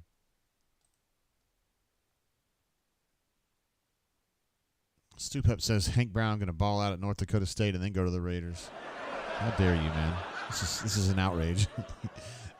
You guys are working me over here, bro. Yeah, GW notes that Jameis actually has been playing pretty well. Yeah, he has, and I'm pissed about it because I should be fired up about it, shouldn't I? Because I need them to get away from the Raiders in the draft order. So, yeah, like you said, it's amazing to see Jameis play so well. All right, I'm going to get these second half stats because this stuff still matters to me. I like knowing what's going on in the second half more so when we're at this point in the game. All right, now this one populated a little faster. Unfortunately, I'm not able to print out the whole box like I wanted to, but it's just life in the fast lane. Life in the fast lane. What am I doing here?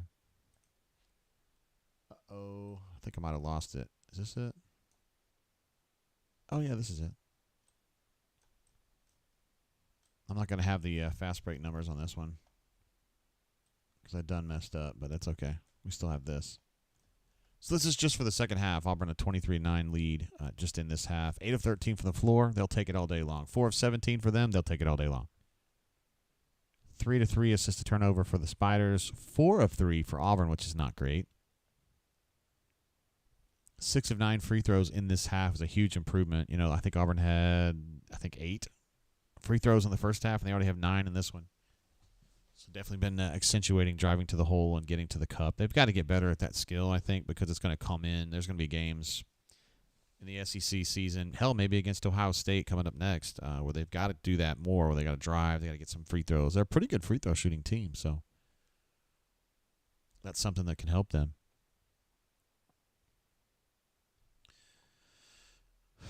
GW saying the Raiders are going to draft, that's probably the wideout from Arizona, right? With the first pick. He's good, but they got to have some better.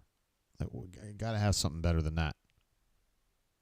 Let's see. Ravin wants to know where am I at on the Christmas shopping. I got something for Cuz. I got something for Madison, my daughter. I got something for J-Dub.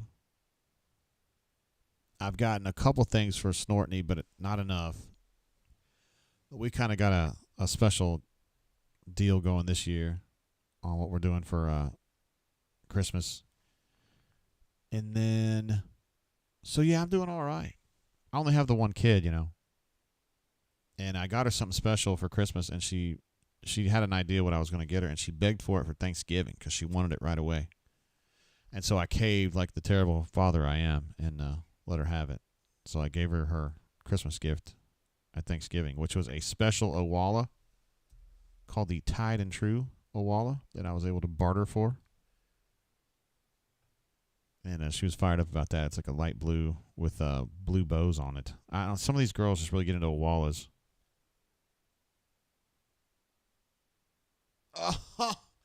Oh my goodness. Dude, Dylan just went up and absolutely blocked the hell out of a shot right there. And then he came down and blocked another one, but it was illegally done. He's got his hands up.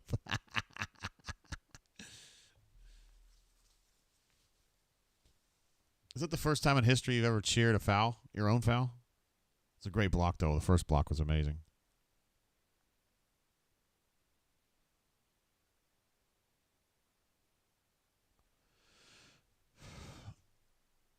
Stoop Up says you can't buy enough for Snortney for how much she puts up with you. I would give you an applause for that one, bro. You're absolutely right about that. CJ says Snortney. That's what I call her. That's what her kids. That's what her family called her. 'Cause she was the baby, and they would all just call her like disparaging names like that. Snortney. The special deal. I don't. If I go into the special deal, then it's not special anymore. She knows what time it is. GW, I'm telling you, I'm going to ban you if you keep doing this. You keep throwing out these mid options at quarterback for the Raiders. I'm going to get angry. Okay, I'm tired of this. I will not stand for this disparagement. Okay, it's dirty. Chip says grown kids are expensive at Christmas. Tires and a windshield for the little Chip number 1. Yes, boy, a windshield can come in really handy if you need one. You know what I'm saying? And they ain't cheap. I feel like when I was a kid, because I broke a windshield one time accidentally when I was 16. It was on a 19. Okay, Taha just missed that 3-pointer right there. I broke that windshield on the Pontiac 1977 Pontiac Grand Prix, and it was like $250 to fix it, or to replace it, I should say. And then my wife had a broken windshield on her RDX, and it was like $1,200. But they said it needed calibration and all this BS. Like, I mean, I don't know. Whatever. Stu Pup says, I'm in the same boat as you, JGT. I outkick my coverage as well. You get in trouble telling guys that their wives are cute or whatever, so I just keep my mouth shut. I used to say it a lot on the show, and I meant it too. And then Courtney's like, you think guys all appreciate you saying that? I'm like, you know what? Just in case they don't, I'm just going to keep my mouth shut. It was a nice drive from Richmond right there. Auburn, Richmond's got a little bit of a run going here. I think they're on a 6-0 run. I mean, they're going to need about a 60-0 run to win this thing, but you know what I mean.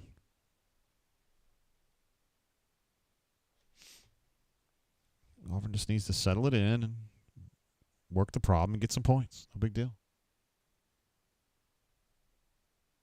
GW says Easton Stick. Back up, bro. CJ says Andy Dalton. You guys are really starting to piss me off. Denver trying to finish with a left-handed drive and doesn't get it in, so needs to do better on that end. They had a guy flash into the rim. Nice steal from Denver. You can tell that Richmond's getting a little more comfortable on the attacking end. Defensively, maybe not so much. And that's a splash from Sergikai Howard.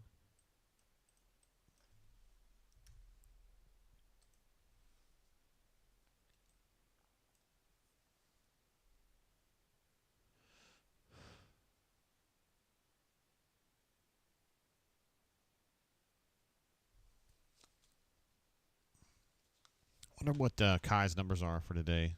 Let me take a look. Jakai is 10 points on 4 of 7 shooting, 1 of 2 from 3, 1 of 2 from the line, 2 boards, 3 fouls, including a technical, in 13 minutes. So not too shabby. Not too shabby. He's showing that he belongs.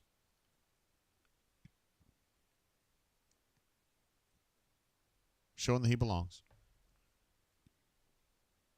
Appreciate you guys joining me on a Sunday, what was a Sunday morning show. Now it's a Sunday afternoon show. Unusual time. You know, a lot of times we like to do our drains at night. But we had a 10 o'clock tip recently. We had what was it one the other night? Maybe 9 o'clock tip because the game was so pushed back. So, yeah, we've been doing some late night draining. A little different on a Sunday morning. A lot of folks are at church. A lot of folks are just chilling, maybe settling in for a long day of Red Zone or NFL watching. Kind of a awkward turnaround shot from Janai. But they get the offensive rebound, and Miles Kelly gives them a splash.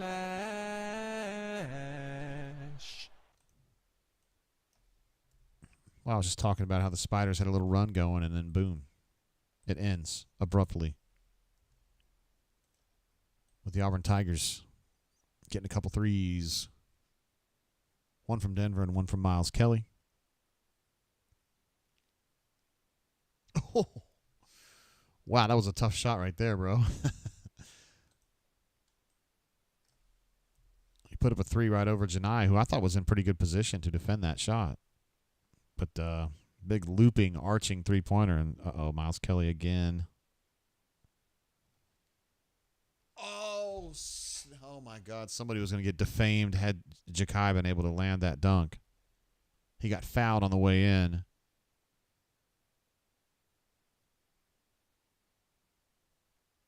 Looks like the Richmond player might have hurt himself trying to block that shot. Let's see, CJ says, won't be on the drain for the Purdue game since I'll be there live. That reminds me that Pie player Nick, his wife Daphne, had their baby last night. A young daughter. Everybody's happy. Mom's healthy. I checked this morning again. They're doing good. Baby's doing good. So Pie player Nick, the man. Happy for them, and I brought that up because Nick, as you guys know, is a Purdue fan. But CJ says he'll catch the after show. Yes, sir. That is probably going to be more of a standard brain drain there as far as time and all that. Our next show after this is going to be the Ohio State game. It's going to be the Hoops Giving game from Atlanta, which I believe is next Saturday. I think so. I'll get on KenPom and we'll research this. Saturday. Indeed. Indubitably. Guys, stop logging me out of the stuff here, bro. I'm watching. That's going to be a noon tip on ESPN2 Saturday. So that's when we will see you guys again after this show. And Ohio State, they're pretty good. Pretty good. Ohio State, their big wins are Texas, and they beat that Rutgers team that has Ace Bailey. They've lost to Maryland, who's pretty good this year. They lost to Pitt, who's so-so, and they lost to Texas A&M, who's so-so. So, I don't know. They look like they're a solid ball club. Sonny Smith, Coach Sonny. Looks like they're feting him tonight. Just a true legend at Auburn. I mean, a good coach, but also like the things that he's done since being a coach, where he did the radio show with Wimp out of Birmingham that was very popular, and then he was a analyst with Andy for a number of years, and truly, truly terrific in that role. So just a real Auburn ambassador through the years. GW says a friend of his who can bench 700 pounds, that's definitely not me, is a huge Raiders fan too. I never miss a chance to piss him off. You're going to get crushed one of these days. You say the wrong thing. There's Wimp Sanderson.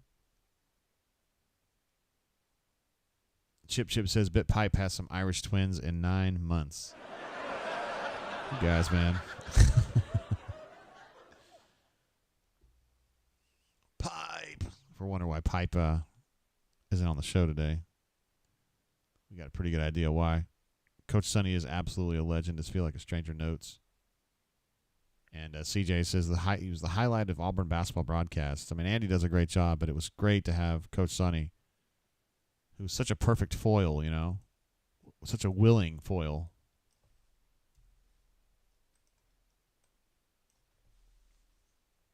It's endless, funny country jokes about, failed math in 3 states and blah, blah, blah from Roan Mountain. There's another back cut. Some really high-tempo passing here from Richmond, and a three-pointer that doesn't even – there wasn't even any wind on the rim. It missed it by so far. Kevin wants to know, did Alabama make it to the playoffs? The answer is sorry. They did not. The narrator says they did not. And all around the Alabama houses in this state, people say, I'm Chris Hansen with Dateline NBC.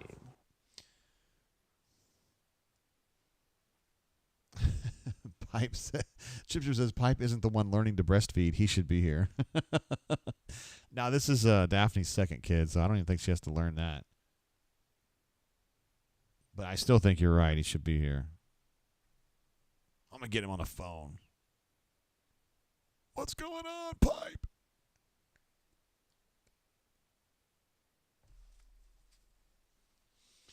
GW says Eagles struggling with the powerhouse Panthers is what I like to see. I want to get the Panthers away from the Raiders in the draft order. It's really, at this point, it's just the Giants that I'm really worried about because they want a quarterback too. I don't know if Tommy DeVito is their long-term solution.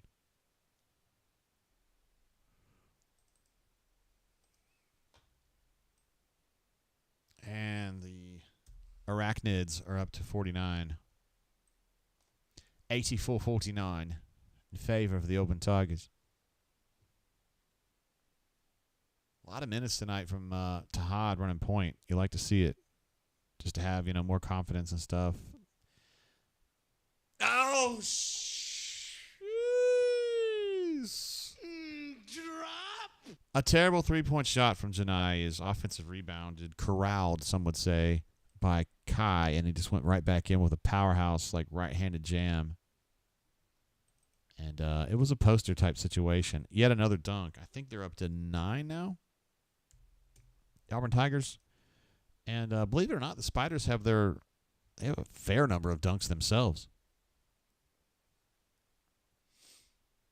But for me, I think Kai is probably one of the... Oh, Janai missed a dunk.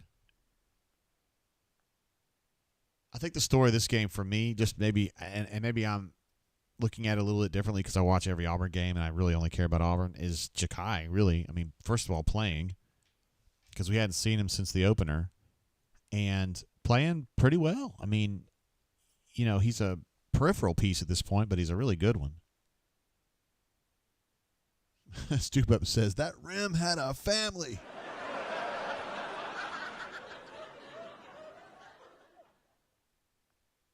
Jakai's he's fulfilling his athletic destiny, I think it's fair to say.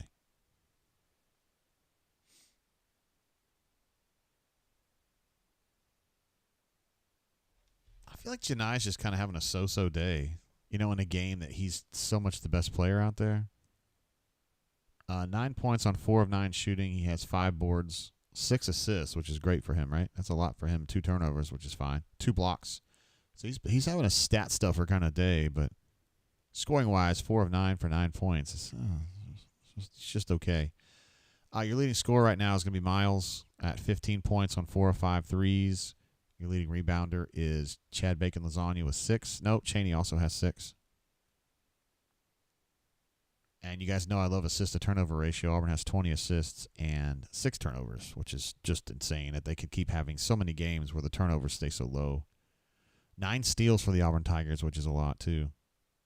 And 5 blocks is actually quite a bit for them. They're not really back in the day when Walker Kessler was here and Jabari, you would routinely have, 7 to 10 blocks per game.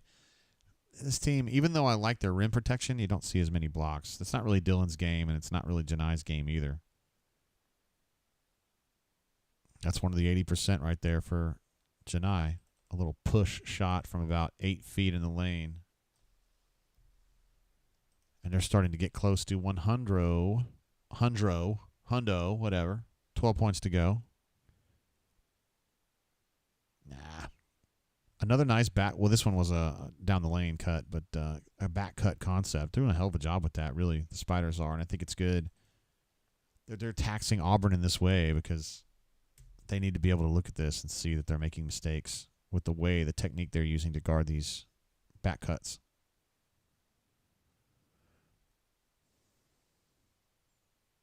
Let's see.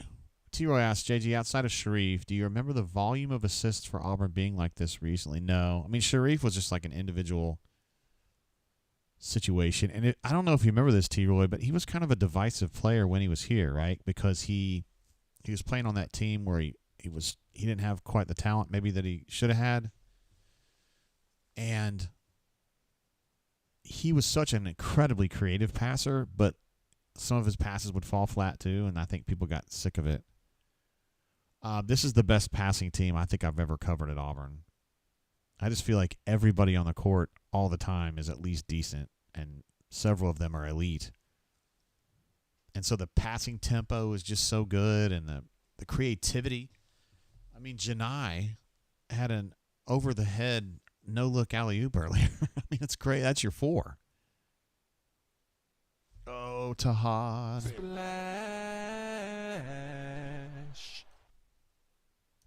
Getting close to 100. 5 minutes to go.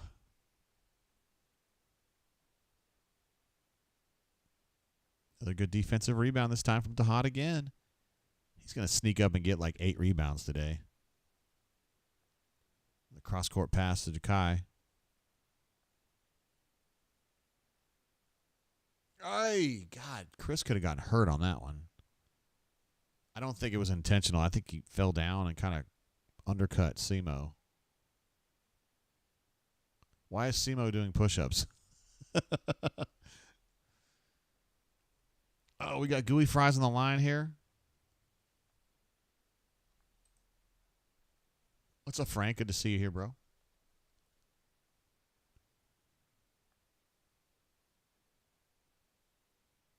Yeah, I think 13 just kind of fell down. I mean, it's a foul, but I don't think it was mean or anything. Simo at the line probably going to have a bruise on that ass cheek tomorrow. I see the Raiders are down 2 touchdowns already.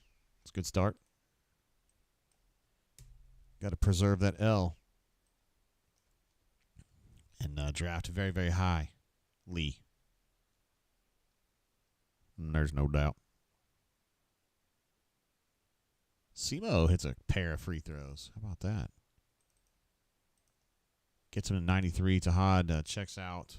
They got Blake in there? Nope.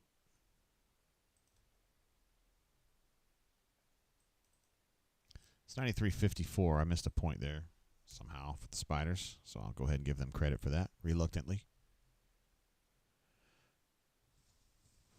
Pretty comprehensive performance, honestly, from the Tigers today. They really got at him early and put this game away in the first, 5 to 7 minutes. And there have been periods of the game where the Spiders were like even with Auburn, but really haven't. They can't get consistent scoring. This number 12 is trying to back down Simo, though. Just kind of throws up a panicky shot, and Auburn gets another defensive rebound. I'd like to know how many defensive rebounds Auburn has today, but they have 25. They have 29 defensive rebounds, Auburn does. 43 rebounds in all. The other team has 29. So Auburn's plus, 15 on the boards. 16 now.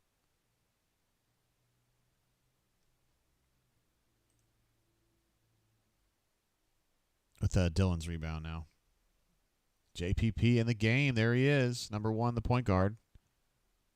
CBP. Did you see him right there? He's literally on his first possession, and he came at the BP, and he's looking for a play. Because he's got to have a play.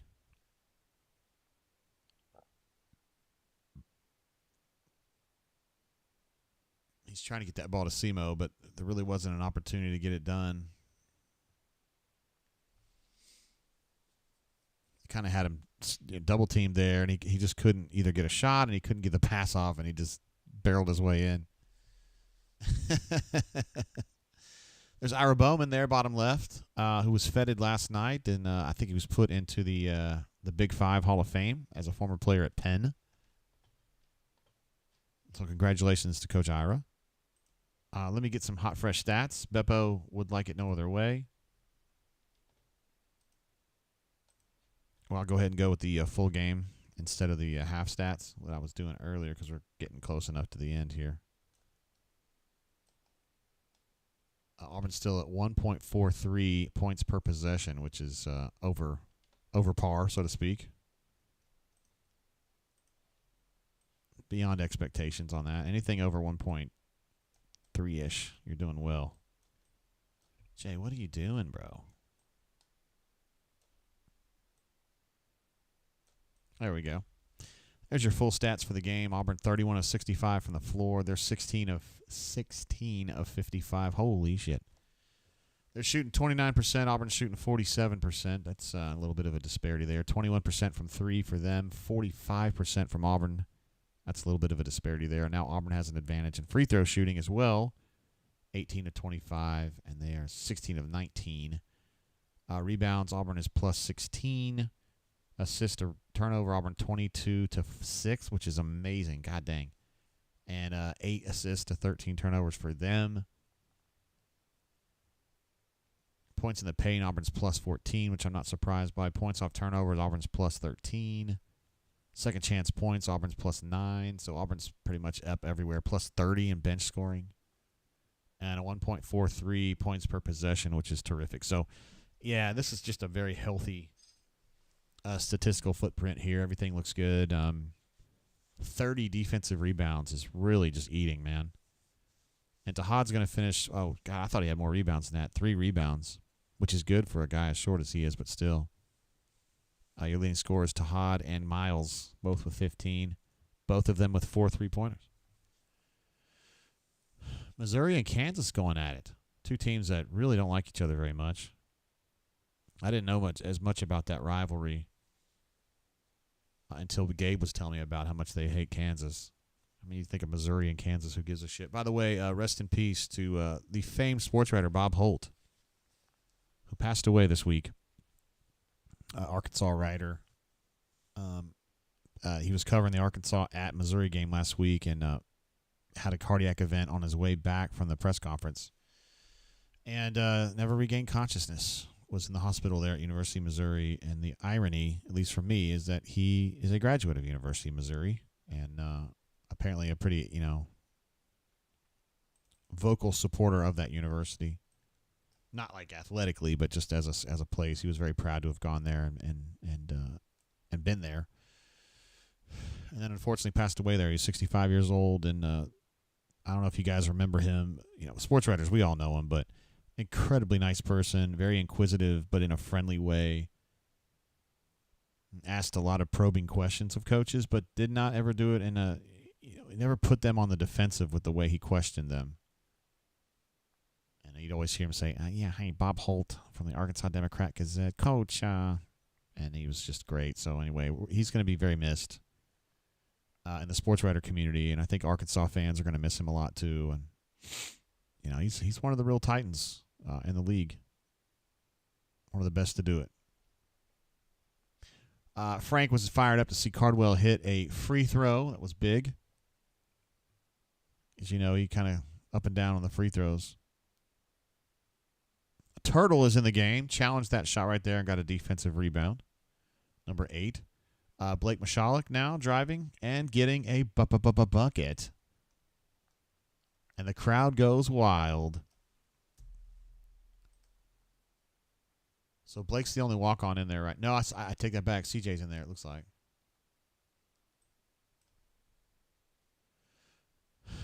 Boy, that kind of stings, man. Turtle.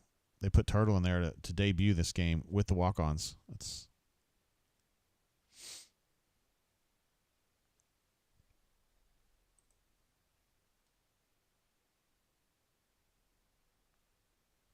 See, Terrence says Auburn winning by 40. They are plus everything at this point. Yeah, they are. They're playing a great game. I mean, they played a really comprehensive, full game here. Yeah.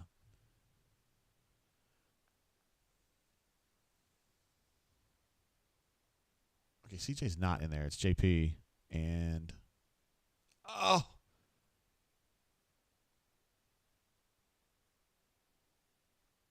JP with a long 3. Can't get it to go. Let's see. T-Roy says Turtle was out there for the last rotation as I was babbling about Bob Holt. Thank you for letting me know. And all of us know that, T-Roy. Good work. I need to do a better job on the switches here. That's what I need to do. Turtle just got that steal, didn't he? He went coast to coast. 1:21 to go. Auburn's at 98 points.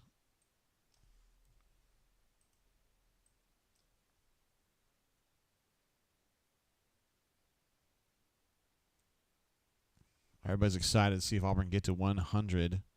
They're probably going to get another possession or two to do it. Wow, look at Turtle all the way out there defending like a marauder.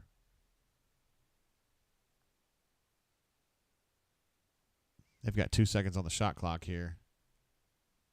Some terrific defense, honestly, from Auburn there. I know it doesn't matter, but it was really good defensive possession. Got a foul away from the ball. I don't know what's going on there. There comes Presley Patterson into the game. C.J. Williams is in the game now, number 7. His dad, Corey Williams, is an assistant coach and a really good dude. Played point guard at Oklahoma State back in the day. Also was drafted by the Chiefs. Oh, JP missed a drive that could have gotten him to 100, and that might have been their missed opportunity right there. Of course, it's JP. What are you doing, bro? What are you doing?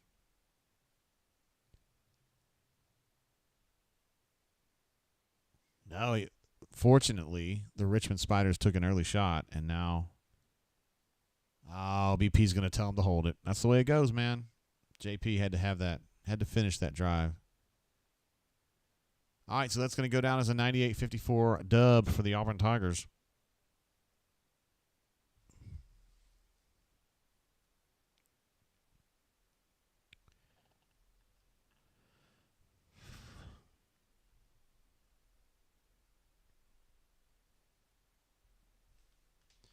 And that's definitely a dub. Let's get these hot, fresh stats, these finals up so we can dissect them, although we've been talking about them as we have moved along.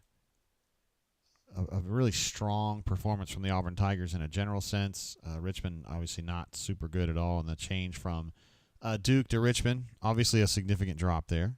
But the good news is that Auburn came out here and handled business in a very professional manner and put them away, and really put them away quickly. Auburn was up big within the first 5 or 6 minutes of this game, rebounding well, shooting well, just kind of doing everything well. Let me move this guy, tighten this up just a little bit there. We added some players there late. But overall shooting, 48% for the Auburn Tigers, 27% for the Richmond Spiders. Auburn particularly good from three-point range, 43%, 13 of 30, which is quite a few threes, actually. Rebounding, they end up plus 18, 49 to 31. Assisted turnover for them was 8 and 15. For the Auburn Tigers, it was 23 and 7, which they'll take all day long. 10 steals for the Auburn Tigers, which is a lot for them. Plus 18 points in the paint, plus 15 points off turnovers, plus 10 second chance points. And what is that? Plus 34, I guess, in bench points. Wow. That tells you something right there. That's nice stuff. Auburn, of course, we talked about this earlier, but Auburn's next game is going to be Saturday afternoon, noon Central. I think so. I think it's noon Central, 1 o'clock Eastern. I want to make sure. I don't want to mislead anybody on that.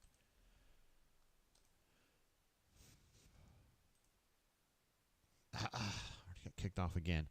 That's correct. Noon Central, 1 o'clock in the afternoon Eastern next Saturday in Atlanta, State Farm Arena on ESPN2. That's going to be the Hoops Giving game against Ohio State. Melee says, I guess if we wanted 100, we should have tipped at 10 a.m. And a Solo Tigre wants to know what the hell has gotten into Missouri. Missouri's playing really well at home against the hated Kansas Jayhawks.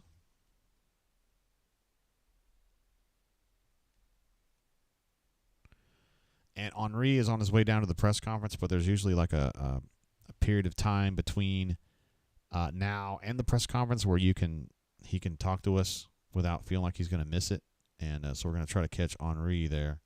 A couple other things I wanted to mention from this game. Dunks, Auburn was 8 of 8. And layups, 7 of 13. So that's a lot of what I would call straightforward points at the bucket. 71 possessions and 43 scores. That's pretty damn good. And with their turnovers that low, 71 possessions and only 7 turnovers is pretty good. All right, let's go ahead and get Henri on the horn. We love talking to Henri just to kind of get his thoughts and see what he thinks about this one. Where did you go, Henri? There he is. Dialing now. Terrence, Ohio State is the game next week. That's correct. The Hoops Giving game in Atlanta. and we will certainly be here doing that one. No doubt about it. Good. What's up, Henri? What's up with y'all? We had a question about Travis Scott's Astro World record. Do you have any time for that one? Potentially. No, I'm just kidding. Let's talk about this game today. It seemed like Auburn just kind of went about its work in a very professional manner and just put this team away. Your thoughts? Yeah, they did exactly what they needed to. Richmond's a very, very bad offensive team. And offensively, what Auburn did was Richmond hard doubled the post anytime Janai got it. It was basically kind of what Iowa State did. So they just said, okay, we're gonna hit the skip pass. And in the first half, Denver and Tahad in particular were really the beneficiaries of that. And in the second half, they just kind of ran them out of the building. So yeah, took care of business against a bad team. Yeah, I'd love to see what I would call ball handling, I guess. 23 assists and 7 turnovers for the Auburn Tigers. That's pretty efficient, man. I like that. I know you do too. No, I mean, that's as good as it gets.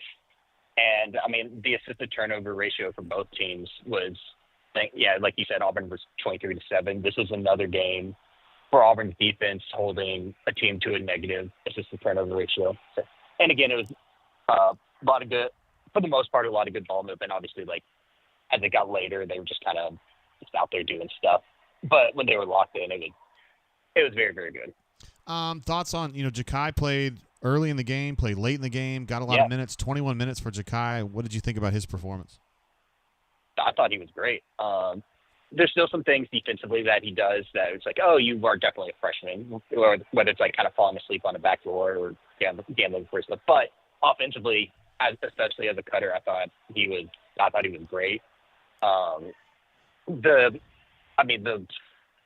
The putback dunk was absurd because that was a standing vert dunk, and they posted someone on that, which is wild. I mean, that's a center dunk. Yeah. So, he is a major athlete. Yeah. Yeah. Yeah.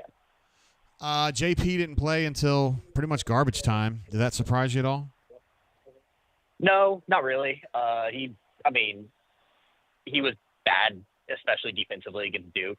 I kind of think their idea was like, if you remember last year what they did with Chris Moore, they DNP'd him for a bit, and they kind of told him like, hey, you're worrying too much, you're thinking too much, just go play ball. And I think they kind of tried to do that with JP because like as soon as he got in, he was ripping shots. He didn't hit one, and I think he's just kind of snake bitten right now. Yeah. But I think their thing was like just play these because I think they kind of knew they were going to win this game because they're a much better team. So they're just been like, hey, go get some shots up, just go play ball. So that was kind of my thought. And we'll see how they handle that. I wouldn't write the obituary yet. But we'll see on that one. Got Ohio State for the next game next Saturday. What are your thoughts about Ohio State at this point? They have a couple decent wins and some kind of, I don't know, it seems like their wins and losses are against good teams. They've been playing good teams. Yeah, they play a lot. They play a lot of SEC teams. I think Auburn's like the fourth one they play.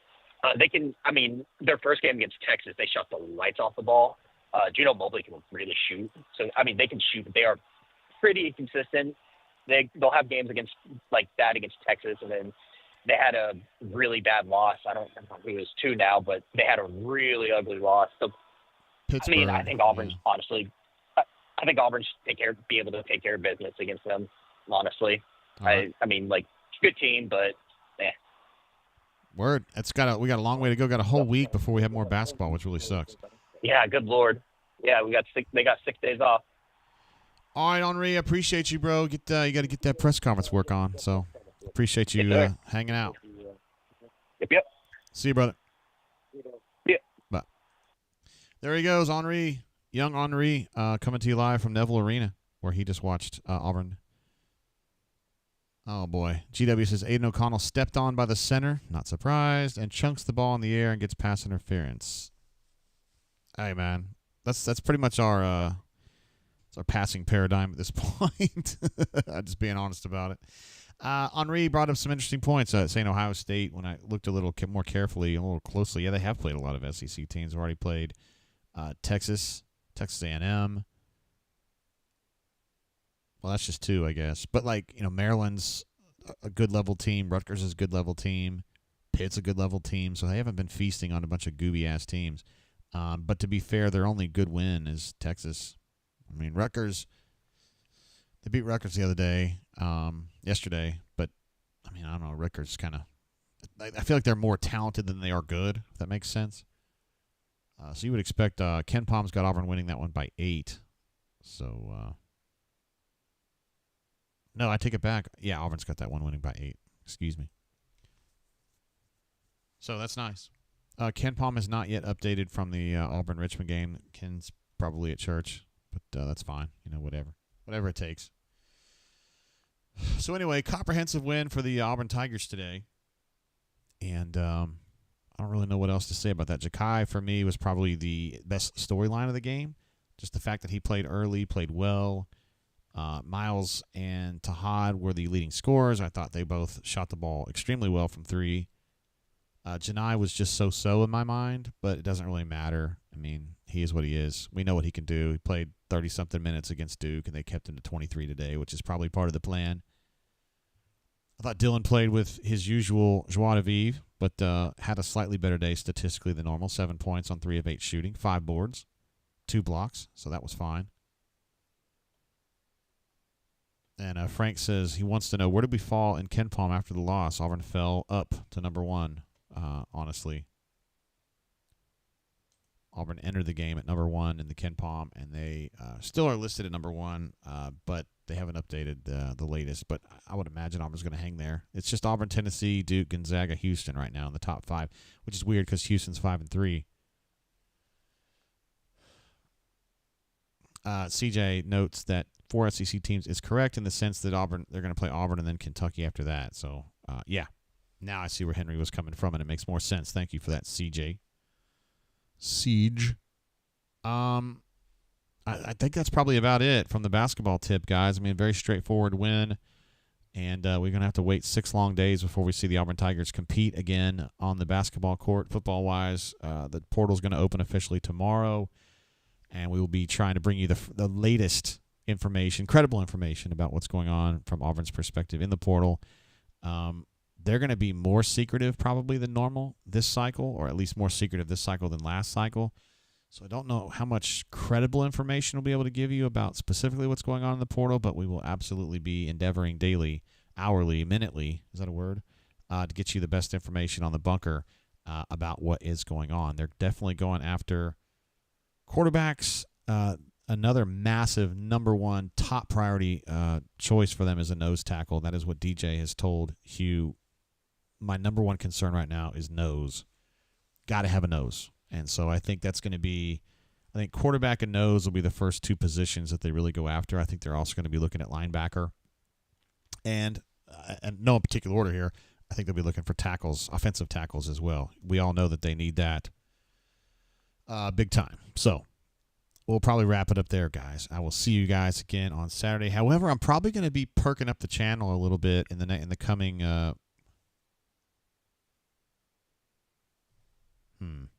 interesting. I want to see who that was from.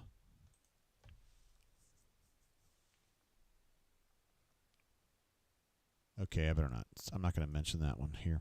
Probably we'll be seeing another Auburn player in the portal soon, and it's not one that will surprise you. Yeah, we'll probably see some perking up on the channel in the next couple weeks. I'm going to start doing some actual videos. Not live shows, but like videos about basketball and certain things like that. I want to do a little more with the channel. And not just the live streams. I love the live streams. You guys are like family to me. But just some videos, too, to kind of stretch my wings as an editor a little bit and create a little bit of content. You know, little 5-10 minute videos that maybe explore a particular topic that's going on with basketball specifically, or some statistical situation that piques my interest or your interest or whatever. So maybe we'll keep an eye on those as well.